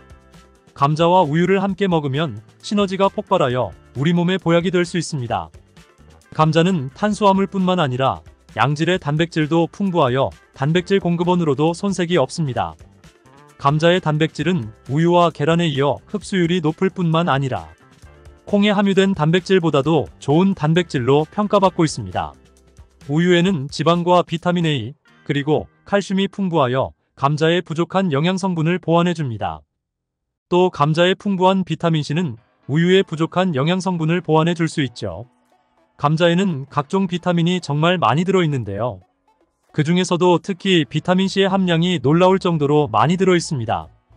감자 한 개에는 비타민C의 하루 권장 섭취량의 30% 이상 들어있는데 이 양은 사과보다도 3배나 많은 양이랍니다. 감자의 비타민C는 강력한 항산화 작용을 하여 활성산소를 제거해주고 면역력 또한 강하게 해줍니다. 그리고 피부의 탄력을 높여주고 노화를 예방해줄 수 있는데 비타민C가 콜라겐의 조직을 강화해주는 효능이 있기 때문입니다. 감자를 조리하실 때에 식초나 레몬즙을 뿌려주시면 비타민의 흡수율이 높아지게 됩니다. 양파 또한 감자와 함께 드시면 보약이 되는데요. 감자가 위 건강에 좋다는 사실을 알고 계셨나요? 감자의 풍부한 아르기닌과 폴리페놀 성분이 항염작용을 해주기 때문인데요. 이 성분들은 위벽을 보호하고 염증을 감소시키며 독소를 제거하는 역할을 합니다. 이뿐만 아니라 감자는 알칼리성 식품으로 몸이 산성화되는 것을 막아주는데 산성화가 되면 여러 질병의 위험이 높아지게 되죠. 양파는 감자와 더불어 대표적인 알칼리 식품인데요. 감자의 항염 및 항암 효과를 강화해주는데 탁월한 효능을 발휘해줍니다. 퀘르세틴이란 성분이 풍부한 양파는 혈관을 깨끗하게 해주는데 특히 염증을 제거하는데 놀라운 효능을 발휘합니다. 또한 감자에 포함된 비타민의 흡수율을 높여주어 감자의 효능을 극대화시켜준답니다. 토마토가 건강에 이로운 슈퍼푸드라는 사실은 알고 계시죠? 이런 토마토는 감자와 함께 드시면 정말 보약과 같은 효능을 발휘하게 되는데요. 토마토와 감자를 함께 드시면 항산화 물질과 비타민의 함량을 폭발적으로 늘릴 수 있습니다. 토마토의 라이코펜과 감자의 비타민C가 만나게 되면 항산화 작용이 극대화되어 면역력을 강화시켜주고 온몸 구석구석의 염증을 제거하는데 많은 도움을 주게 됩니다. 또한 토마토와 감자를 함께 드시면 식이섬유의 섭취량이 증가하여 혈관 내 콜레스테롤을 배출시키고 혈당이 급격히 오르는 것을 막아주며 장내 환경을 건강하게 만들어줍니다. 콩과 식물들도 감자와 함께 먹으면 우리 몸에 보약이 되는데요. 콩과 식물은 식물성 단백질, 섬유질, 철분, 마그네슘과 여러 비타민이 풍부하여 소화기관을 건강하게 해줍니다. 그리고 혈당을 조절하는데 놀라운 효능을 발휘하여 당뇨를 예방할 수 있고 혈관을 깨끗하게 해주어 혈관성 치매도 예방하는 데 도움이 됩니다. 콩과 식물과 감자를 함께 드시게 되면 포만감을 장시간 유지시켜주고 우리 몸에 에너지를 긴 시간 공급해주는 효능을 발휘합니다. 김치찌개에 넣는 대파에는 또 어떤 효능이 있을까요? 대파는 우리가 먹는 요리에 정말 많이 사용되는 채소로 뿌리, 줄기, 이파리까지 버릴 것 없는 좋은 식재료인데요. 버릴 것이 없는 만큼 정말 다양한 조리법도 있으며 피를 맑게 하고 내장 지방을 없애주며 장 건강에도 좋은 풍부한 영양소들도 함유하고 있어 반드시 섭취해야 하는 채소 중 하나입니다. 이런 대파도 함께 먹으면 보약이나 영양제가 필요 없을 정도로 좋은 식품도 있고 함께 먹으면 오히려 안 좋은 식품도 있습니다. 또한 먹는 방법에 따라 효능도 다르니 다양한 방법으로 드시는 것도 추천드립니다. 대파의 효능과 함께 먹으면 좋은 식품 3가지, 함께 먹으면 안 좋은 식품 2가지, 그리고 대파의 특급 레시피 4가지, 대파 보관법까지 대파의 모든 것 알려드리겠습니다. 우리나라에서는 통일신라시대부터 재배를 했다고 알려져 있습니다. 그만큼 오랫동안 재배하고 식탁에 올라온 채소인데요. 대파 특유의 향이 다른 식재료의 잡냄새를 제거하는데 탁월한 효과가 있어 생선이나 고기류의 냄새를 제거하는 향신료로도 많이 사용되고 있습니다. 뿐만 아니라 물에 넣고 끓이게 되면 감칠맛이 좋아져 다양한 육수, 채소를 만드는 데에도 빠지지 않고 들어가는 재료이기도 합니다. 이런 대파의 첫 번째 효능이 바로 내장 지방을 싹 빼준다는 것입니다. 대파에는 특유의 향과 알싸한 매운맛을 나게 하는 성분이 있는데요. 이 성분이 바로 황화알릴이라는 성분입니다. 이 황화알릴 은대파에 열을 가해 굽게 되면 프로필 메르캅탄이라는 성분과 아조엔이라는 성분으로 변하게 되는데요. 대파를 구울 때 매운맛을 내는 성분은 휘발되어 없어지고 단맛이 나는 성분이 생성되는데 그 성분이 바로 프로필 메르캅탄입니다. 이 프로필 메르캅탄의 단맛 강도가 설탕 단맛의 강도보다 무려 50배나 강해 대파의 단맛이 좋아지는 건데요. 정말 놀랍지 않나요? 단맛하면 당뇨가 있는 분들은 혈당 지수가 오를까봐 걱정되시잖아요. 이 성분은 설탕과는 달라 혈당을 오르게 하지 않아 당뇨가 있는 분들도 전혀 부담없이 드실 수 있는 단맛이랍니다. 또 열을 가하면 아조엔이란 성분이 만들어진다고 했잖아요. 바로 이 성분이 우리 몸을 회복시키는 효능이 있는데요. 어떻게 우리 몸을 회복시킬까요? 그것은 바로 혈관을 깨끗하게 해주기 때문입니다. 아조엔의 별명이 바로 혈관 청소부인데요.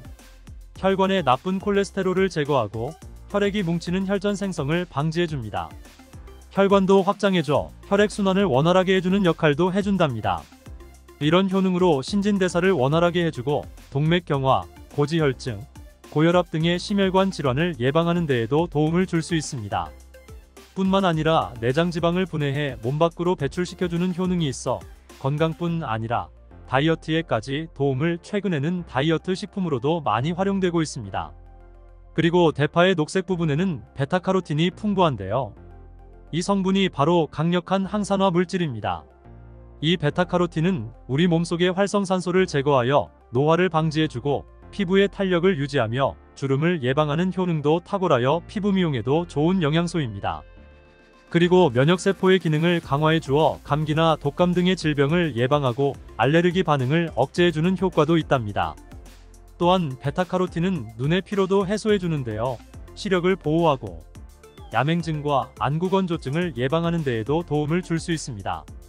대파의 베타카로틴은 구울 때 2.5배나 증가한다고 하는데요.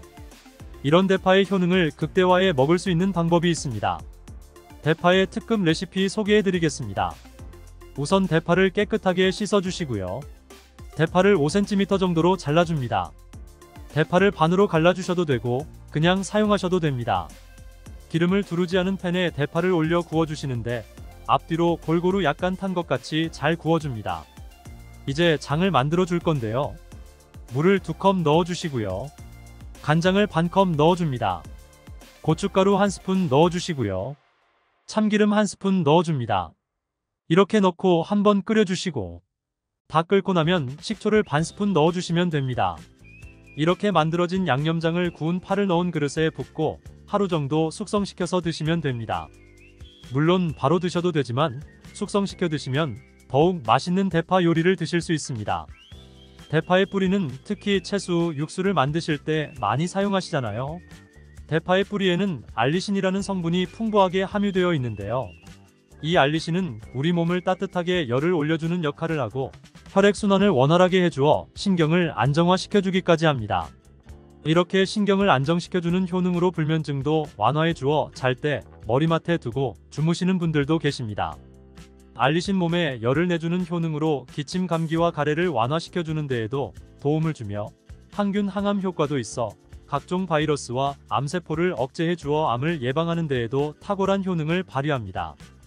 알리신은 지방을 분해하고 배출해 주어 다이어트에도 도움을 준다고 알려져 있습니다. 그리고 대파의 뿌리 부분에는 폴리페놀 성분이 많이 함유되어 있어 심혈관 질환 예방에 탁월한 효능이 있습니다. 식이섬유도 풍부하여 장운동을 활성화하고 배변 활동을 도와 변비를 예방하고 숙변을 제거하는 효능도 뛰어납니다. 이런 대파 뿌리는 채소, 육수 만드실 때 말고는 특별히 사용을 안 하시는 것 같은데요. 오늘 대파 뿌리를 먹는 특급 레시피 알려드릴게요. 그것은 바로 대파 뿌리 생강차입니다. 대파 뿌리와 생강을 함께 끓여 차로 드시게 되면 기관지, 폐와 같은 호흡기의 염증을 제거해주고 무릎과 같은 관절의 염증도 제거해 주어 관절 통증을 완화시켜 줄 수 있습니다. 생강에는 질러롤 쇼가올, 페노로암물 등 다량의 항염증 성분들이 함유되어 있어 우리 몸의 염증을 제거하는 데에 탁월한 효능을 갖고 있습니다. 생강은 약재로서 오랫동안 사용되어 왔는데요.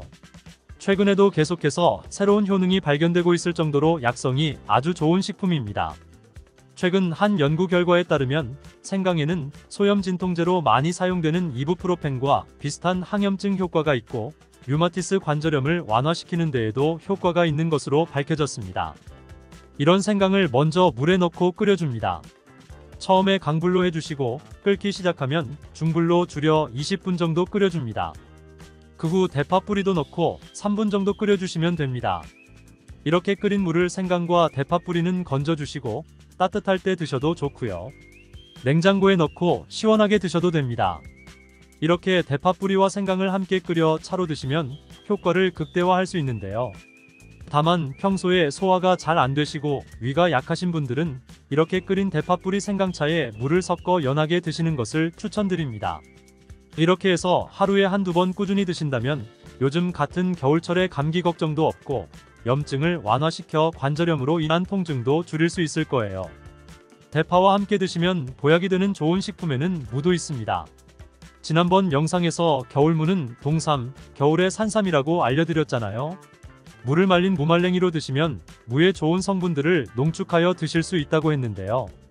간단하게 다시 한번 알려드리자면 물을 드시면 기침과 가래를 멈추게 해주는 효능이 있고 소화를 잘 되게 해주며 혈관을 깨끗하게 해주어 심혈관 질환에도 도움을 줄 수 있습니다.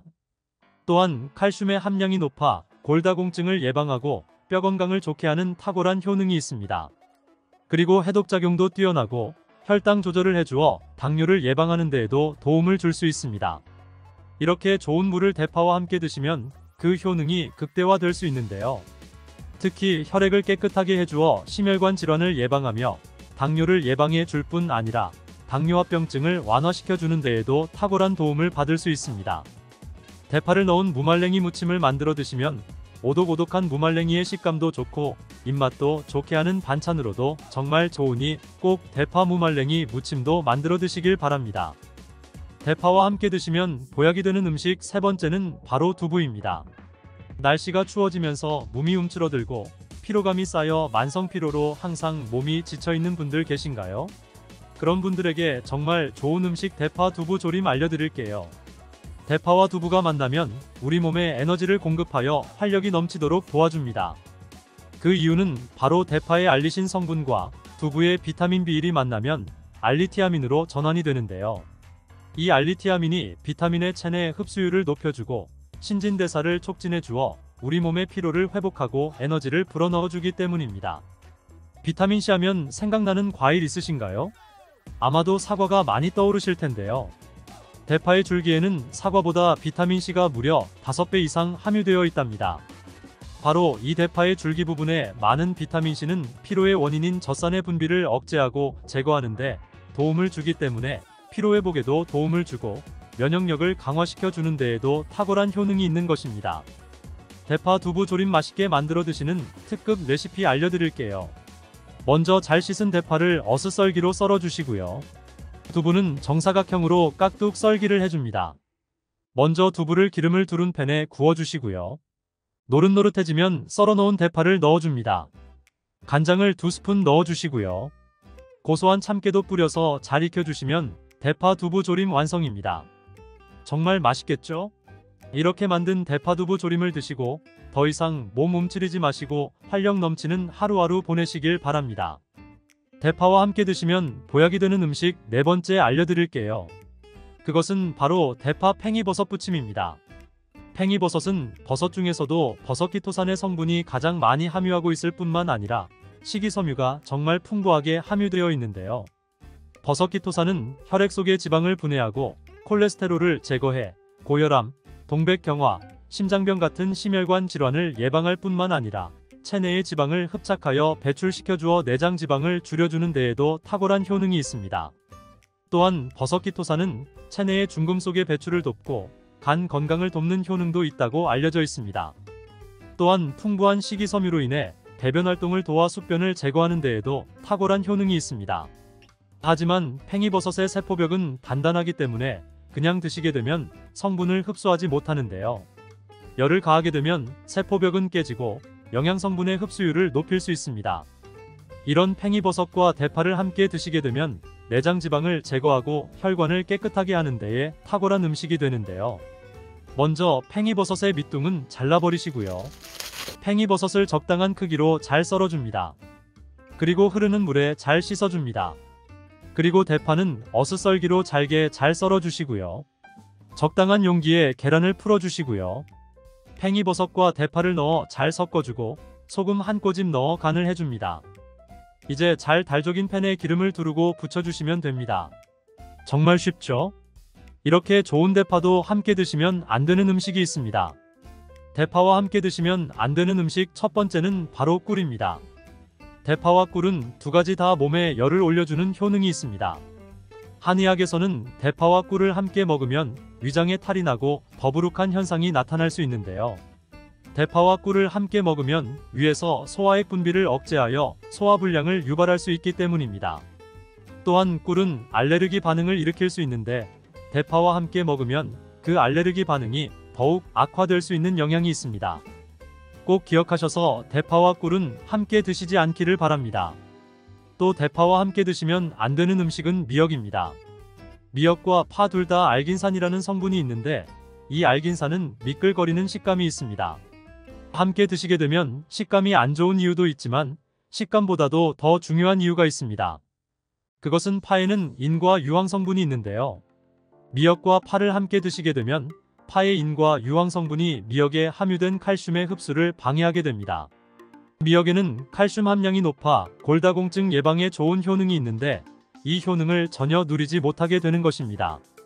미역국을 끓일 때 대파로 채수를 내어 시원한 미역국을 끓여 드시는 분들이 계신데 절대 미역국을 끓일 때 대파는 사용하지 않기를 바랍니다.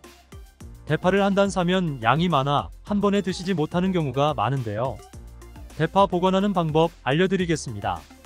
대파를 보관하실 때는 씻지 않고 흙이 묻은 채 보관하는 것이 좋지만 사용하기 불편하시기 때문에 씻어서 보관하는 방법을 알려드릴게요. 우선 잘 씻은 대파를 줄기와 잎부분으로 나눠 잘라주시고요. 물기를 제거하고 키친타올을 넣은 지퍼백에 줄기와 잎부분을 나눠 담아 냉장고에 보관해 주시면 됩니다. 이렇게 하시면 2-3주 정도는 보관 가능하시고요. 더 장기간 보관하시려면 냉동을 하시면 되는데 냉동 보관하시려면 대파를 사용하기 원하는 크기대로 잘라 지퍼백에 넣어 냉동하시면 됩니다. 이렇게 하시면 냉동된 대파를 꺼내 볶음 요리 같은 것 하실 때 바로 사용하실 수 있습니다. 평소 무심코 한 이 행동 때문에 암과 치매에 걸릴 수 있습니다. 반면에 미역에는 풍부한 영양 성분이 있어 당뇨 예방, 골다공증 예방, 심혈관 질환 예방, 암 예방 등 다양한 효능을 갖고 있기도 하죠. 그렇다면 미역은 어떻게 먹어야 암과 치매에 안 걸리고 우리 몸을 건강하게 만드는 보약이 될까요? 미역국 끓일 때 고소한 들기름에 미역을 달달 볶아서 끓여 먹으면 정말 맛있잖아요. 그런데 절대로 미역을 볶을 때 들기름을 넣고 조리하시면 안 됩니다. 들기름은 오메가3 지방산과 리놀레산 성분이 풍부하여 혈관의 콜레스테롤을 제거하고 노폐물을 배출하여 혈관을 건강하게 해줍니다. 또한 동맥경화를 방지하여 심혈관 질환을 예방하고 뇌신경을 활발하게 하여 치매 예방에도 좋은 효능이 있습니다. 그런데 들기름은 발연점이 낮아 열을 가하게 되면 산패가 되어 좋은 성분은 없어지고 1급 발암물질인 벤조피렌이 생성됩니다. 벤조피렌은 암을 발생시킬 뿐만 아니라 내분비계의 장애를 일으키고 뇌 건강에 악영향을 주는 정말 위험한 물질입니다. 건강에 좋은 줄 알고 넣은 들기름 때문에 오히려 건강을 해치는 독을 먹는 상황이 되는 것이죠. 들기름은 미역국을 다 끓인 다음에 마지막에 한 스푼 넣어 드시면 들기름의 효능과 고소한 맛을 온전히 누릴 수 있답니다. 미역과 함께 드시면 절대 안 되는 두 번째 음식은 바로 대파입니다. 다른 국이나 찌개를 끓일 때에는 파를 꼭 넣는데 유독 미역국을 끓일 때에는 왜 파를 넣지 않는 것일까요? 그 이유는 미역과 대파 둘 다 알긴산이라는 성분이 있는데 이 알긴산은 미끌거리는 식감이 있습니다. 함께 드시게 되면 식감이 나빠지는 이유도 있지만 식감보다도 더 중요한 이유가 있습니다. 대파에는 인과 유황 성분이 있는데요. 미역과 대파를 함께 드시게 되면 대파의 인과 유황 성분 때문에 미역에 함유된 칼슘의 흡수를 방해받게 됩니다. 미역에는 칼슘이 엄청나게 많이 들어있는데요. 미역에 함유된 칼슘의 함량은 100g당 약 960mg이고요. 우유에 함유된 칼슘의 함량은 100g당 약 105mg입니다. 미역에 함유된 칼슘의 함량은 우유보다 9배 정도나 더 많다는 것이지요. 하루 칼슘의 권장 섭취량이 1000mg인데요. 미역국을 한 그릇만 드셔도 충분히 섭취하실 수 있는 양입니다. 우유를 소화 못 시키시는 분들이 칼슘을 섭취하기 위해서는 미역이 정말 좋은 식품이 되는 것이죠. 이렇게 많은 칼슘은 우리 몸의 뼈를 튼튼하게 해주고 골다공증 예방에 도움을 주는데요. 이 골다공증 예방은 50대 이후의 여성분들에게는 정말 중요한 효능입니다. 골다공증으로 인해 골반뼈가 골절이 될 경우 65세 이상은 30%가 1년 내에 사망하고 80세 이상은 50%가 2개월 내에 사망을 할 수 있다는 통계가 있습니다. 나이가 들어갈수록 미역을 충분히 섭취하시는 것을 추천드립니다. 이런 칼슘 보충에 정말 중요한 미역을 대파와 함께 드신다면 칼슘 흡수가 제대로 되지 않는 것이죠. 미역의 미끌미끌한 성분이 알긴산이라고 했잖아요. 이 알긴산도 우리 몸에 정말 중요한 역할을 해줍니다. 바로 알긴산은 다른 물질을 흡착하는 성질이 있어 혈관 내의 나쁜 콜레스테롤을 흡착하여 배출을 도와줍니다. 이렇게 되면 동맥경화를 예방할 수 있고 혈액순환을 원활하게 하며 심혈관 질환을 예방하는 데 도움을 줄 수 있습니다. 미역이 피를 맑게 한다고 하잖아요. 바로 이 알긴산의 효능 때문에 혈관이 깨끗해지기 때문입니다. 또한 알긴산은 장운동을 촉진하고 배변 활동을 원활하게 하여 변비 예방에 도움을 줍니다. 이는 미역의 풍부한 식이섬유와 함께 장 건강에 도움을 주는 것이죠. 또한 미역에 함유된 풍부한 식이섬유는 당뇨 예방에도 탁월한 효능을 발휘하는데요. 국립보건원에서 장년층 7,400명을 대상으로 추적 조사를 했습니다. 해조류를 전혀 먹지 않은 사람과 매일 미역국 반그릇 이상의 해조류를 섭취한 사람의 당뇨병 발생 위험도를 조사했는데 하루에 미역국 반그릇 이상 먹는 사람이 해조류를 전혀 먹지 않는 사람에 비해 당뇨병 발생 위험도가 20%가 낮았습니다. 미역의 풍부한 식이섬유는 급격히 오르는 혈당을 막아주는데요. 그 이유가 식이섬유가 소화의 속도를 늦춰주고 인슐린의 분비를 조절해주기 때문입니다. 그리고 식이섬유는 포만감을 높여주고 칼로리가 낮아 식사량을 조절하는 데 도움을 주고 체내의 노폐물과 독소를 배출하여 체중을 감량하는 데에도 도움을 주어 다이어트 식품으로도 많이 활용되고 있습니다. 미역국은 또 아이를 출산한 산모들이 반드시 먹는 음식인데요. 미역의 풍부한 요오드는 출산 후에 늘어난 자궁을 수축시켜주는데 도움을 주며 모유가 잘 나오도록 도와줍니다. 또한 요오드는 피를 먹게 하여 상처를 빨리 아물게 하는 역할도 해줍니다. 칼슘과 철분이 풍부하여 출산 후에 흥분된 신경을 안정시켜주고 혈액의 생성을 도와 산모의 빈혈 예방에 도움을 주게 됩니다. 또한 칼륨이 풍부한데요. 칼륨은 체내 나트륨을 배출해주는 역할을 해주어 산모의 부종을 완화시켜주는데 탁월하기도 합니다. 그리고 요오드는 산모에게 좋을 뿐만 아니라 신진대사를 촉진하여 몸의 에너지를 보충해주는 역할을 합니다. 요오드가 부족할 때 나타나는 증상들이 있는데요. 몸에 기력이 없다고 하죠. 힘이 없고 피로감이 높아지게 됩니다. 신진대사가 원활하지 않기 때문에 몸에 영양소를 소모하지 않게 되어 체중이 증가하게 되고요. 피부가 건조해져 거칠어지고 탈모도 일어날 수 있습니다. 나이가 들면서 인지 능력이 떨어지는 것도 요오드의 부족한 현상일 수 있습니다. 그리고 우리 몸의 호르몬의 중추적인 역할을 하는 갑상선에 문제가 생기는데요. 바로 갑상선 저하증이 생길 수 있습니다. 이러한 문제들을 미역을 섭취함으로 예방을 할 수 있는 것인데요. 요오드의 하루 권장 섭취량은 2.3mg입니다. 미역국 한 그릇에는 요오드가 약 1.1mg 정도 함유되어 있으니 미역국은 하루에 한두 그릇만 드시길 바랍니다. 요오드는 과하게 섭취하게 돼도 문제가 생기는데요. 요오드의 섭취량이 많아지면 갑상선 질환을 유발할 수 있습니다. 특별히 갑상선이 약하신 분들은 미역을 섭취하는데 주의하셔야겠습니다. 갑상선은 우리 몸에서 가장 중요한 내분비 기관 중 하나인데요. 갑상선은 목 부분, 기관지 아래에 위치한 나비 모양의 내분비 기관인데요. 중요한 여러 기능을 하지만 그 중에서도 특별히 대사율을 조절하는 역할이 있습니다. 갑상선에서 T3, T4 호르몬을 분비하여 우리 몸의 에너지 소비와 체온 조절을 하는 데에 중요한 역할을 하게 됩니다. 그리고 갑상선 호르몬은 신경 시스템의 정상적인 기능을 유지하는 데 꼭 필요한데요.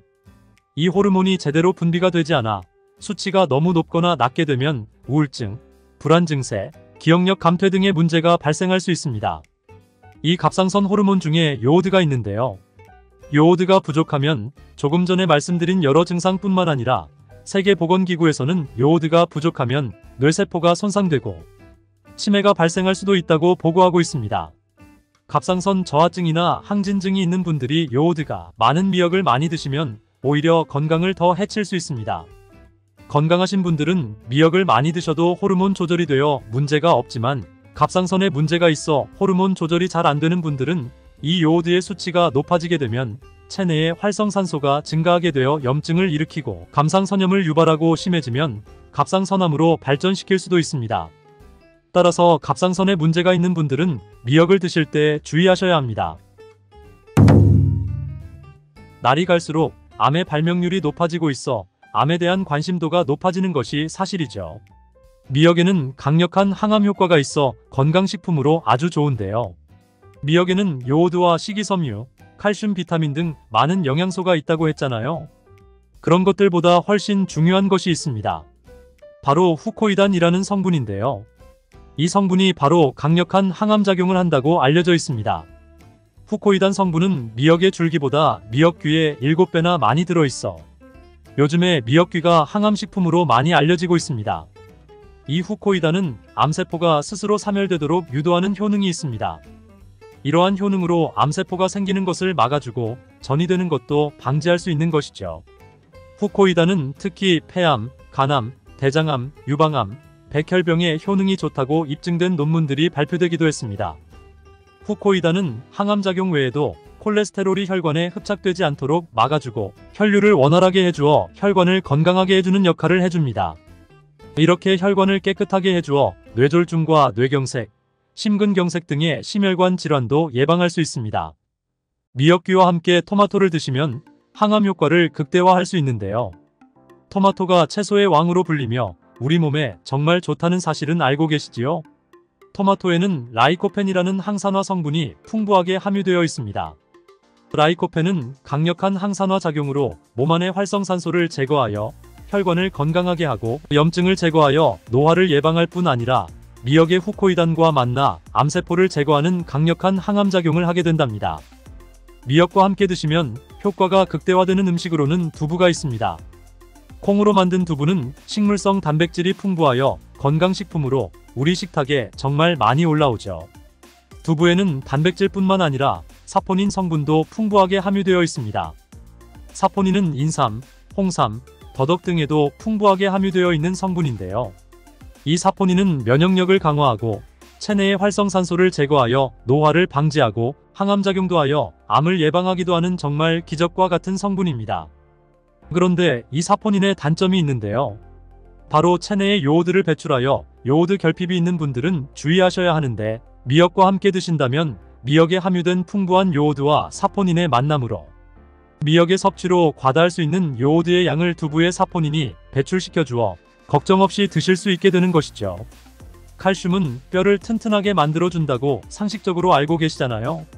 그런데 놀랍게도 우리 몸에 칼슘이 너무 많아도 골다공증이 생긴다는 사실 들어보셨나요?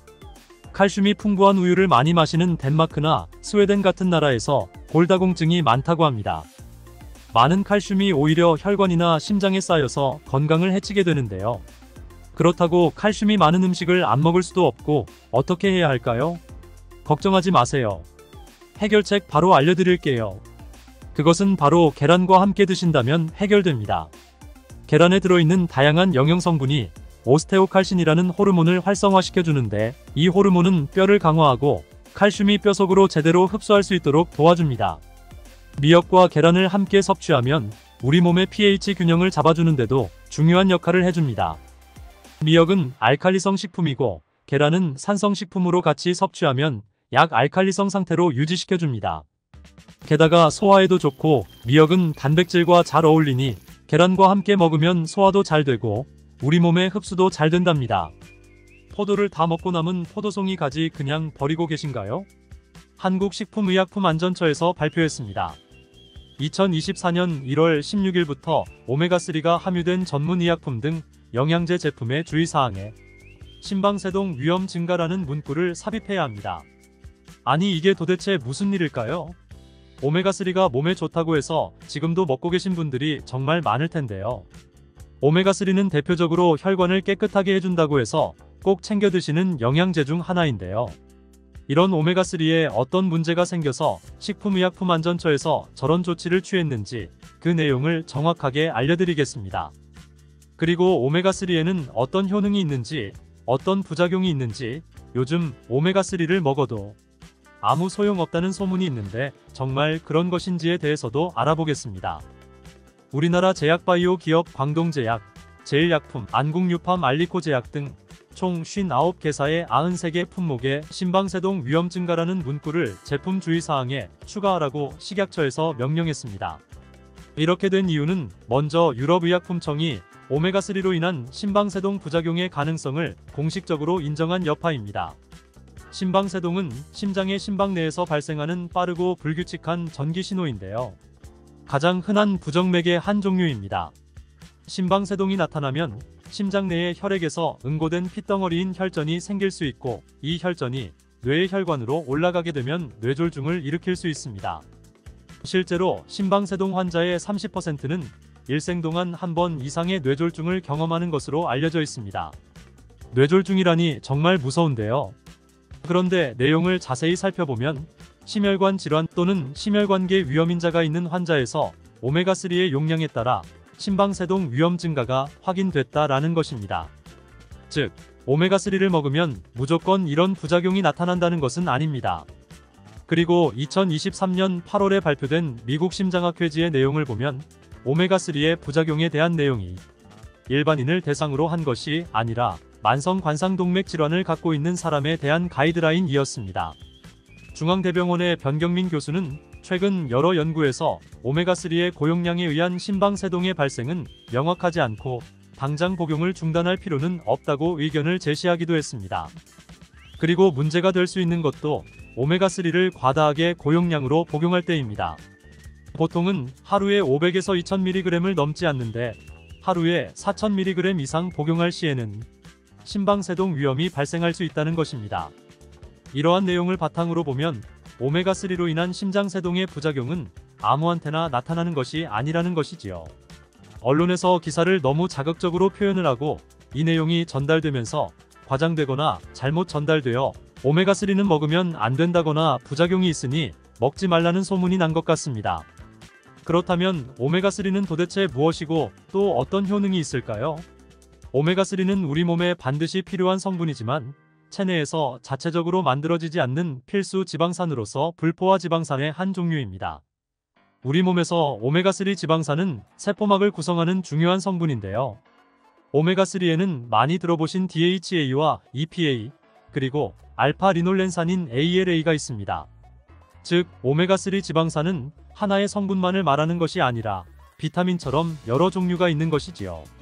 오메가3는 덴마크 의학자 존 다이어버그가 1970년대에 그린란드의 이누이트족이 심혈관 질환에 걸리지 않는 이유를 연구하던 중 이누이트족이 섭취하는 생선 기름에 오메가3 지방산이 풍부하다는 것을 발견했습니다.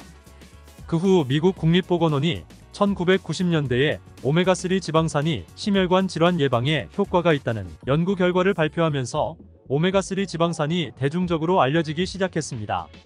스페인의 영양생리학 연구소의 알렉스 박사팀도 오메가3에 대해 연구를 했는데요. 6년 동안 7,000명을 대상으로 조사를 했습니다. 그 결과 하루에 섭취하는 칼로리의 0.7% 정도를 식물성 오메가3 지방산으로 섭취한 집단이 이보다 적은 양의 식물성 오메가3 지방산을 섭취한 집단보다 사망률이 유의미하게 낮았다고 발표했습니다. 오메가3 지방산은 혈전 생성을 억제하는 효능이 있어 혈전이 혈관을 막아 혈액순환을 방해하는 것을 방지할 수 있습니다. 혈전은 혈관 질환을 일으키는 주요 원인 중의 하나이지요. 그리고 오메가3 지방산은 좋은 콜레스테롤인 HDL의 수치를 높이고 나쁜 콜레스테롤인 LDL의 수치를 낮추는데요.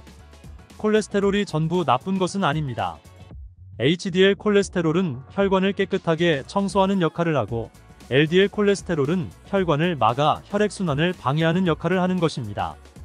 또한 오메가3는 염증을 억제하는 효능이 있어 혈관 내의 염증을 제거해 혈관을 건강하게 하는 데에도 도움을 줍니다. 오메가3는 뇌 건강에도 도움을 주는데요. 뇌세포막의 구성 성분 중 하나로 뇌세포를 보호하고 뇌의 염증을 억제하여 뇌 건강을 증진시킵니다. 그리고 뇌의 혈류량을 증가시켜 뇌 기능을 향상시킵니다. 또한 뇌의 신경 전달 물질의 분비를 촉진하는 역할을 하는데요. 이로 인해 기억력, 집중력, 학습 능력 등의 뇌 기능이 개선될 수 있습니다. 미국 국립보건원의 연구진은 오메가3 섭취를 통해 편두통 발생 빈도가 줄어들고 혈관 개선 효능으로 인해 뇌혈류 장애의 질환 예방에도 도움이 되는 것으로 발표했습니다. 그리고 한양대 식품영양학과 고광웅 교수님은 오메가3를 6에서 24개월 동안 장기 섭취한 사람들에게서 인지기능 영역과 인지기능 관련 바이오마커를 개선시키는 효과를 발견하고 이것이 치매를 예방하는 효과라고 발표하기도 했습니다. 오메가3는 우울증 개선에도 효과가 있는 것으로 알려졌습니다. 미국 스탠포드 대학의 연구진은 오메가3가 스트레스에 대한 저항 효과를 강화시켜주고 항산화, 항염증 작용을 통해 뇌의 신경 전달이 원활하도록 도와주어 우울증을 개선하는 데 도움을 줄 수 있다고 발표했습니다. 우울증 환자는 체내 염증 수치가 높다는 연구 결과가 많은 만큼 염증 제거를 통해 우울증을 완화시켜주는 것이지요. 눈 건강에도 도움을 줄 수 있는데요. 오메가3는 눈물층의 구성 성분 중 하나인 지방층의 분비를 촉진하고 눈물의 증발을 억제하여 눈물층을 안정화시켜 건조한 눈을 예방하는 데에 도움을 주게 됩니다. 또 염증을 억제한다고 했잖아요. 바로 안구의 염증도 완화시켜 안구 건조증을 완화시키는 데에도 도움을 줄 수 있습니다. 오메가3는 피부에도 좋은데요. 피부에 수분을 공급해주고 건조함을 방지하여 피부를 촉촉하게 하고 피부의 탄력을 개선하여 주름을 예방하는 데에도 도움을 줍니다. 피부의 염증도 완화시켜 깨끗한 피부를 만드는 데에도 효능이 있습니다. 그렇다면 오메가3는 언제 먹는 것이 좋을까요? 오메가3는 지방이기 때문에 이를 흡수하려면 담즙산이 필요합니다. 담즙산은 식후 15분 이내에 분비되기 때문에 이때 오메가3를 섭취하면 흡수율을 높일 수 있습니다. 공복에 오메가3를 드신다면 복통이나 설사를 유발할 수도 있으니 주의하시기 바랍니다. 그럼 아침 식후에 먹는 것이 좋을까요? 저녁 식후에 먹는 것이 좋을까요? 정답은 바로 아침 식후입니다. 일본의 산업기술종합연구소에서 쥐를 대상으로 실험을 했습니다. 아침과 저녁 식후에 쥐에게 오메가3를 먹인 결과 아침 식후에 오메가3를 먹인 쥐에게서 중성지방과 콜레스테롤 수치가 모두 감소했는데 저녁 식후보다 훨씬 더 많이 떨어진 것으로 발표했습니다. 오메가3를 드신다면 저녁보다는 아침 식후에 드시는 것이 좋겠지요. 그리고 오메가3는 열, 공기 노출, 빛에 의해 쉽게 산패가 되는데요. 산패된 오메가3를 먹는 것은 정말 위험합니다. 우리 몸에 유해한 화학물질로 변하게 되는데 이는 암, 염증, 심혈관 질환의 위험을 증가시킬 수 있습니다. 또한 산패된 오메가3는 소화기관에도 문제를 일으킬 수 있는데요. 복통, 설사, 구토 등의 증상을 일으킬 수 있습니다. 오메가3는 산패되지 않도록 주의하셔야 합니다. 산패된 오메가3는 역한 비린내가 심하게 나고 캡슐로 된 형태는 캡슐이 단단하지 않고 흐물거리고 캡슐끼리 들러붙는 현상이 나타나게 됩니다. 이렇게 산패된 오메가3 제품은 절대 섭취하지 말고 바로 폐기하시기 바랍니다. 오메가3의 부작용으로 주의해서 섭취해야 되는 사람이 있습니다. 첫 번째는 당뇨나 조현병이 있는 환자입니다. 이들은 알파-리놀렌산을 EPA와 DAP로 바꾸는 능력이 떨어집니다. 식물성 오메가3인 알파-리놀렌산은 우리 몸에 흡수되어 효능을 발휘하려면 EPA와 DHA로 전환이 되어야 하는데 이렇게 전환시킬 수 없다면 오메가3를 먹어도 아무 소용이 없는 것입니다. 따라서 당뇨나 조현병이 있는 분들은 식물성 오메가3보다는 동물성 오메가3인 DHA와 EPA가 풍부한 생선을 통해 섭취하는 것을 권장합니다. 두 번째로 주의하셔야 하는 분들은 피부에 아토피나 건선 등으로 인해 스테로이드제 연고를 사용하는 분들입니다. 이런 분들이 오메가3를 섭취하게 되면 아토피나 건선을 더욱 악화시킬 수 있습니다. 세 번째, 오메가3를 드실 때 주의하셔야 하는 분들은 평소에 두통이 잦거나 어지러움 증상이 있는 분들입니다. 오메가3가 혈액순환을 도와주고 혈관을 이완시켜주는 효능이 있는데요.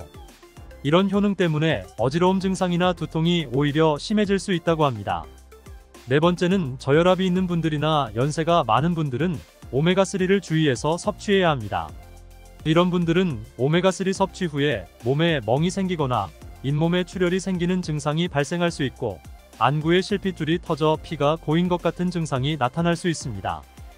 이런 증상이 보이면 즉시 오메가3 섭취를 중단해야 합니다. 다섯 번째, 혈전용해제인 와파린과 아스피린 같은 약을 복용하시는 분들입니다. 이런 분들은 출혈이 증가할 수 있는데요. 미국 FDA에서는 혈소판 수치가 낮은 사람은 오메가3를 섭취하지 말라고 권고하고 있습니다. 여섯 번째, 오메가3를 주의하실 분들은 알레르기가 있는 분들인데요. 특히 해산물에 알레르기가 있는 분들입니다. 오메가3를 드신 후에 입 주변, 눈 부위가 가렵거나 심하게 붓는 증상, 피부에 두드러기가 올라오는 증상이 나타나면 오메가3 섭취를 중단하시고요. 혹시 숨을 쉬는 것이 불편해지는 증상이 나타나는 분들은 즉시 응급실로 가셔야 합니다. 이는 면역 반응이 과하게 나타나는 현상으로서 아나플락시스라고 하는데요. 호흡 곤란이 심각해지면 사망에 이를 수도 있습니다. 일곱 번째는 오메가3를 드시고 짙은 색의 소변, 구토, 황달과 같은 증상이 나타나는 분들은 바로 병원 진료를 받으셔야 되는데요. 이런 분들은 간에 문제가 생겼을 가능성이 높은 분들입니다. 간 수치가 급격히 오르는 간독성 반응이 나타난 것입니다. 여덟 번째는 임산부입니다. 임산부는 출산하기 한 달 전에는 오메가3 섭취를 중지하시는 것을 권장합니다. 오메가3로 인해 혈액이 묽어져 지혈이 어려워질 수 있고요. 자궁 수축에 방해가 될 수도 있습니다. 오메가3의 섭취는 사실 식품으로 섭취하시는 것이 가장 안전하고 좋은 방법인데요. 들기름, 아보카도, 오일 같은 것에도 오메가3가 풍부하게 함유되어 있으니 요리하실 때 넣어서 드셔도 좋고요. 기름만 한두 스푼 약처럼 드셔도 됩니다. 그리고 오메가3가 풍부한 등푸른 생선도 일주일에 2회 정도는 드시는 것이 좋겠습니다. 이렇게 드시는 것이 정말 어려운 분들만 오메가3 영양제를 이용하시기 바랍니다. 당뇨에 걸린 분들이 제일 힘들어하는 것이 배고픔일 것 같습니다. 허기가 진다고 하죠. 당뇨가 있는 분들에게 식단 관리가 필수인 이유는 식이요법 없이는 치료가 불가능하기 때문입니다. 당뇨약은 혈당 수치를 떨어뜨리는 역할을 할 뿐이고 당뇨병을 치료해주는 것은 아닙니다.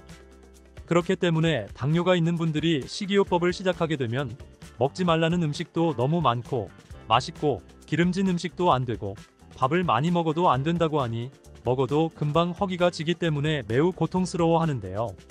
당뇨가 있는 분들도 매일 드셔도 되는 간식에 대해 알려드리겠습니다. 당뇨가 있는 분들이 드셔도 괜찮을 뿐만 아니라 당뇨에 도움이 될 수 있는 것들이니 집중해서 영상 끝까지 시청해 주시기 바랍니다. 첫 번째는 바로 초콜릿입니다. 당뇨가 있는데 초콜릿이라니 깜짝 놀라셨나요? 정말 의외의 간식이 초콜릿인데요. 다만 아무 초콜릿이나 드시면 안 되고요. 다크 초콜릿을 드셔야 합니다. 일반적인 초콜릿에는 카카오 말고도 당 성분이 많이 함유되어 있기 때문에 당뇨가 있는 분들은 드시면 안 되지만 90% 이상의 카카오로 만들어진 다크 초콜릿은 간식으로 드셔도 괜찮습니다. 당을 조절해야 되는 이유는 혈당이 올라가게 되면 혈관 속에서 당이 산화되어 여러가지 합병증을 일으키기 때문입니다. 그런데 다크 초콜릿의 카카오에는 폴리페놀 성분이 있어 산화작용을 막아주는 역할을 하게 되는 것입니다. 그래서 당뇨 환자들의 합병증을 예방하는 데에 도움을 주는 간식이 될 수 있는 것이죠. 카카오의 함량이 높아질수록 단맛은 줄어들고 카카오의 씁쓸한 맛은 강해지기 때문에 일반적인 초콜릿에는 당 성분뿐 아니라 맛을 좋게 하기 위해 여러 가지가 들어가게 됩니다. 초콜릿을 구매하실 때는 성분표를 확인하셔서 카카오의 함량이 높은 것을 구매하시기 바랍니다.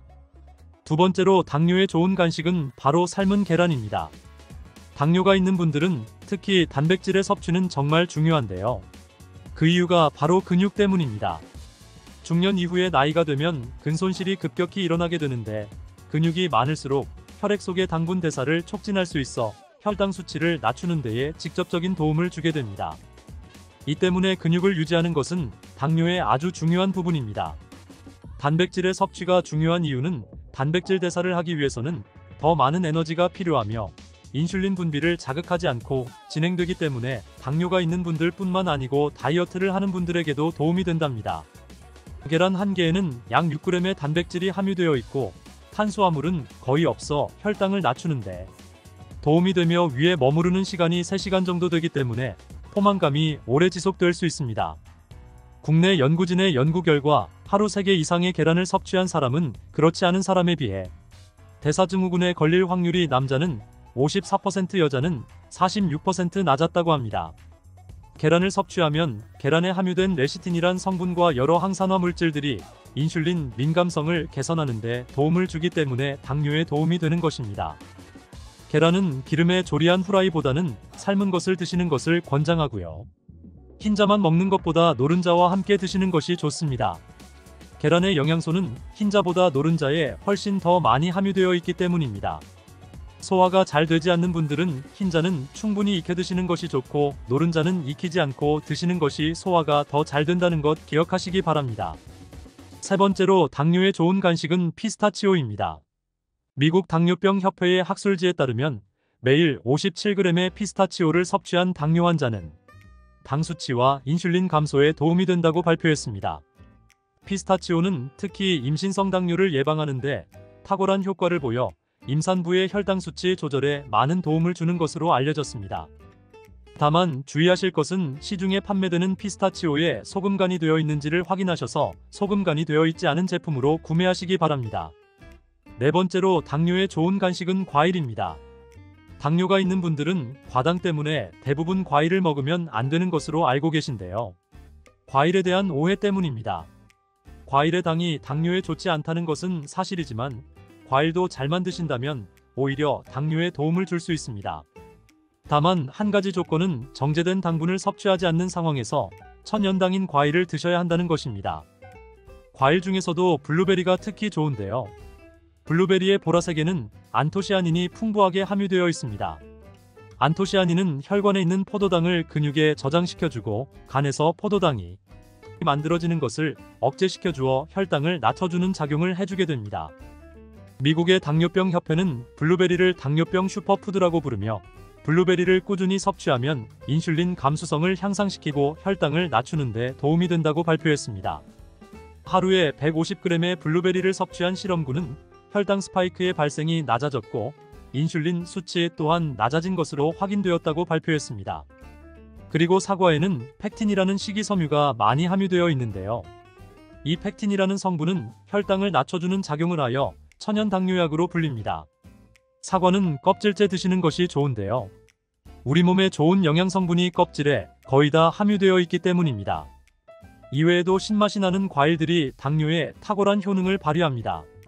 신맛이 나는 과일에는 유기산이 풍부한데 유기산은 혈관을 청소해주는 역할을 하게 됩니다.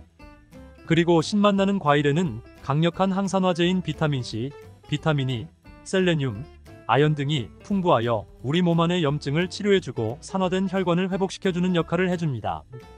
과일이 당뇨에 도움이 될 수 있지만 드시면 안 되는 것이 있습니다. 그것은 말린 과일과 과일 주스입니다. 말린 과일은 당도가 높고 많이 드시게 되어 혈당을 급격히 올라가게 합니다. 그리고 과일 주스에도 식이섬유가 하나도 없고 당 성분이 첨가된 것들이 많아 혈당 스파이크를 일으키는 주범이 될 수 있습니다. 과일을 드실 때는 가공된 과일이 아닌 천연 상태의 과일을 드시기 바랍니다.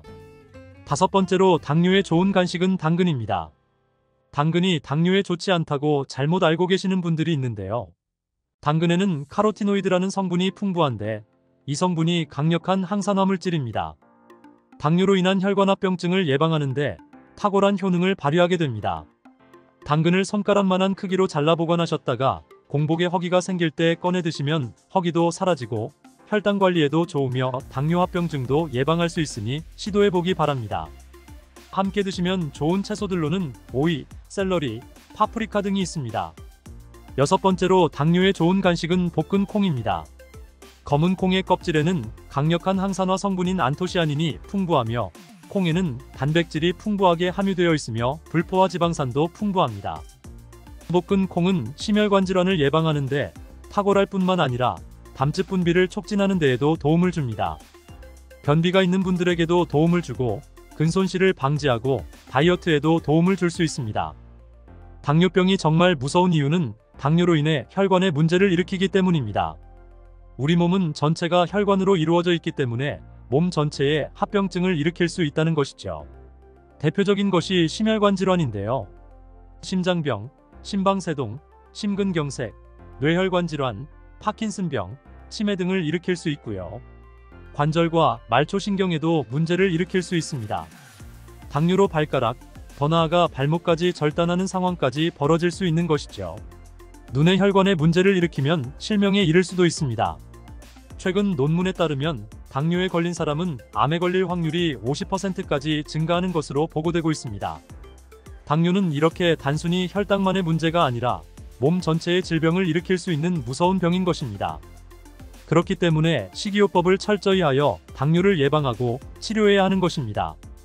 카로티노이드라는 항산화 물질이 풍부한 당근과 오이, 샐러리, 파프리카 등을 손가락만한 크기로 잘라 함께 드시면 좋고 볶은 콩에도 항산화 물질과 단백질이 풍부하여 근손실을 방지하고 변비와 다이어트에도 도움이 된다는 사실 기억하시기 바랍니다. 검은 콩도 건강에 좋다는 사실은 잘 알고 계시죠? 그런데 정확히 알고 계신가요?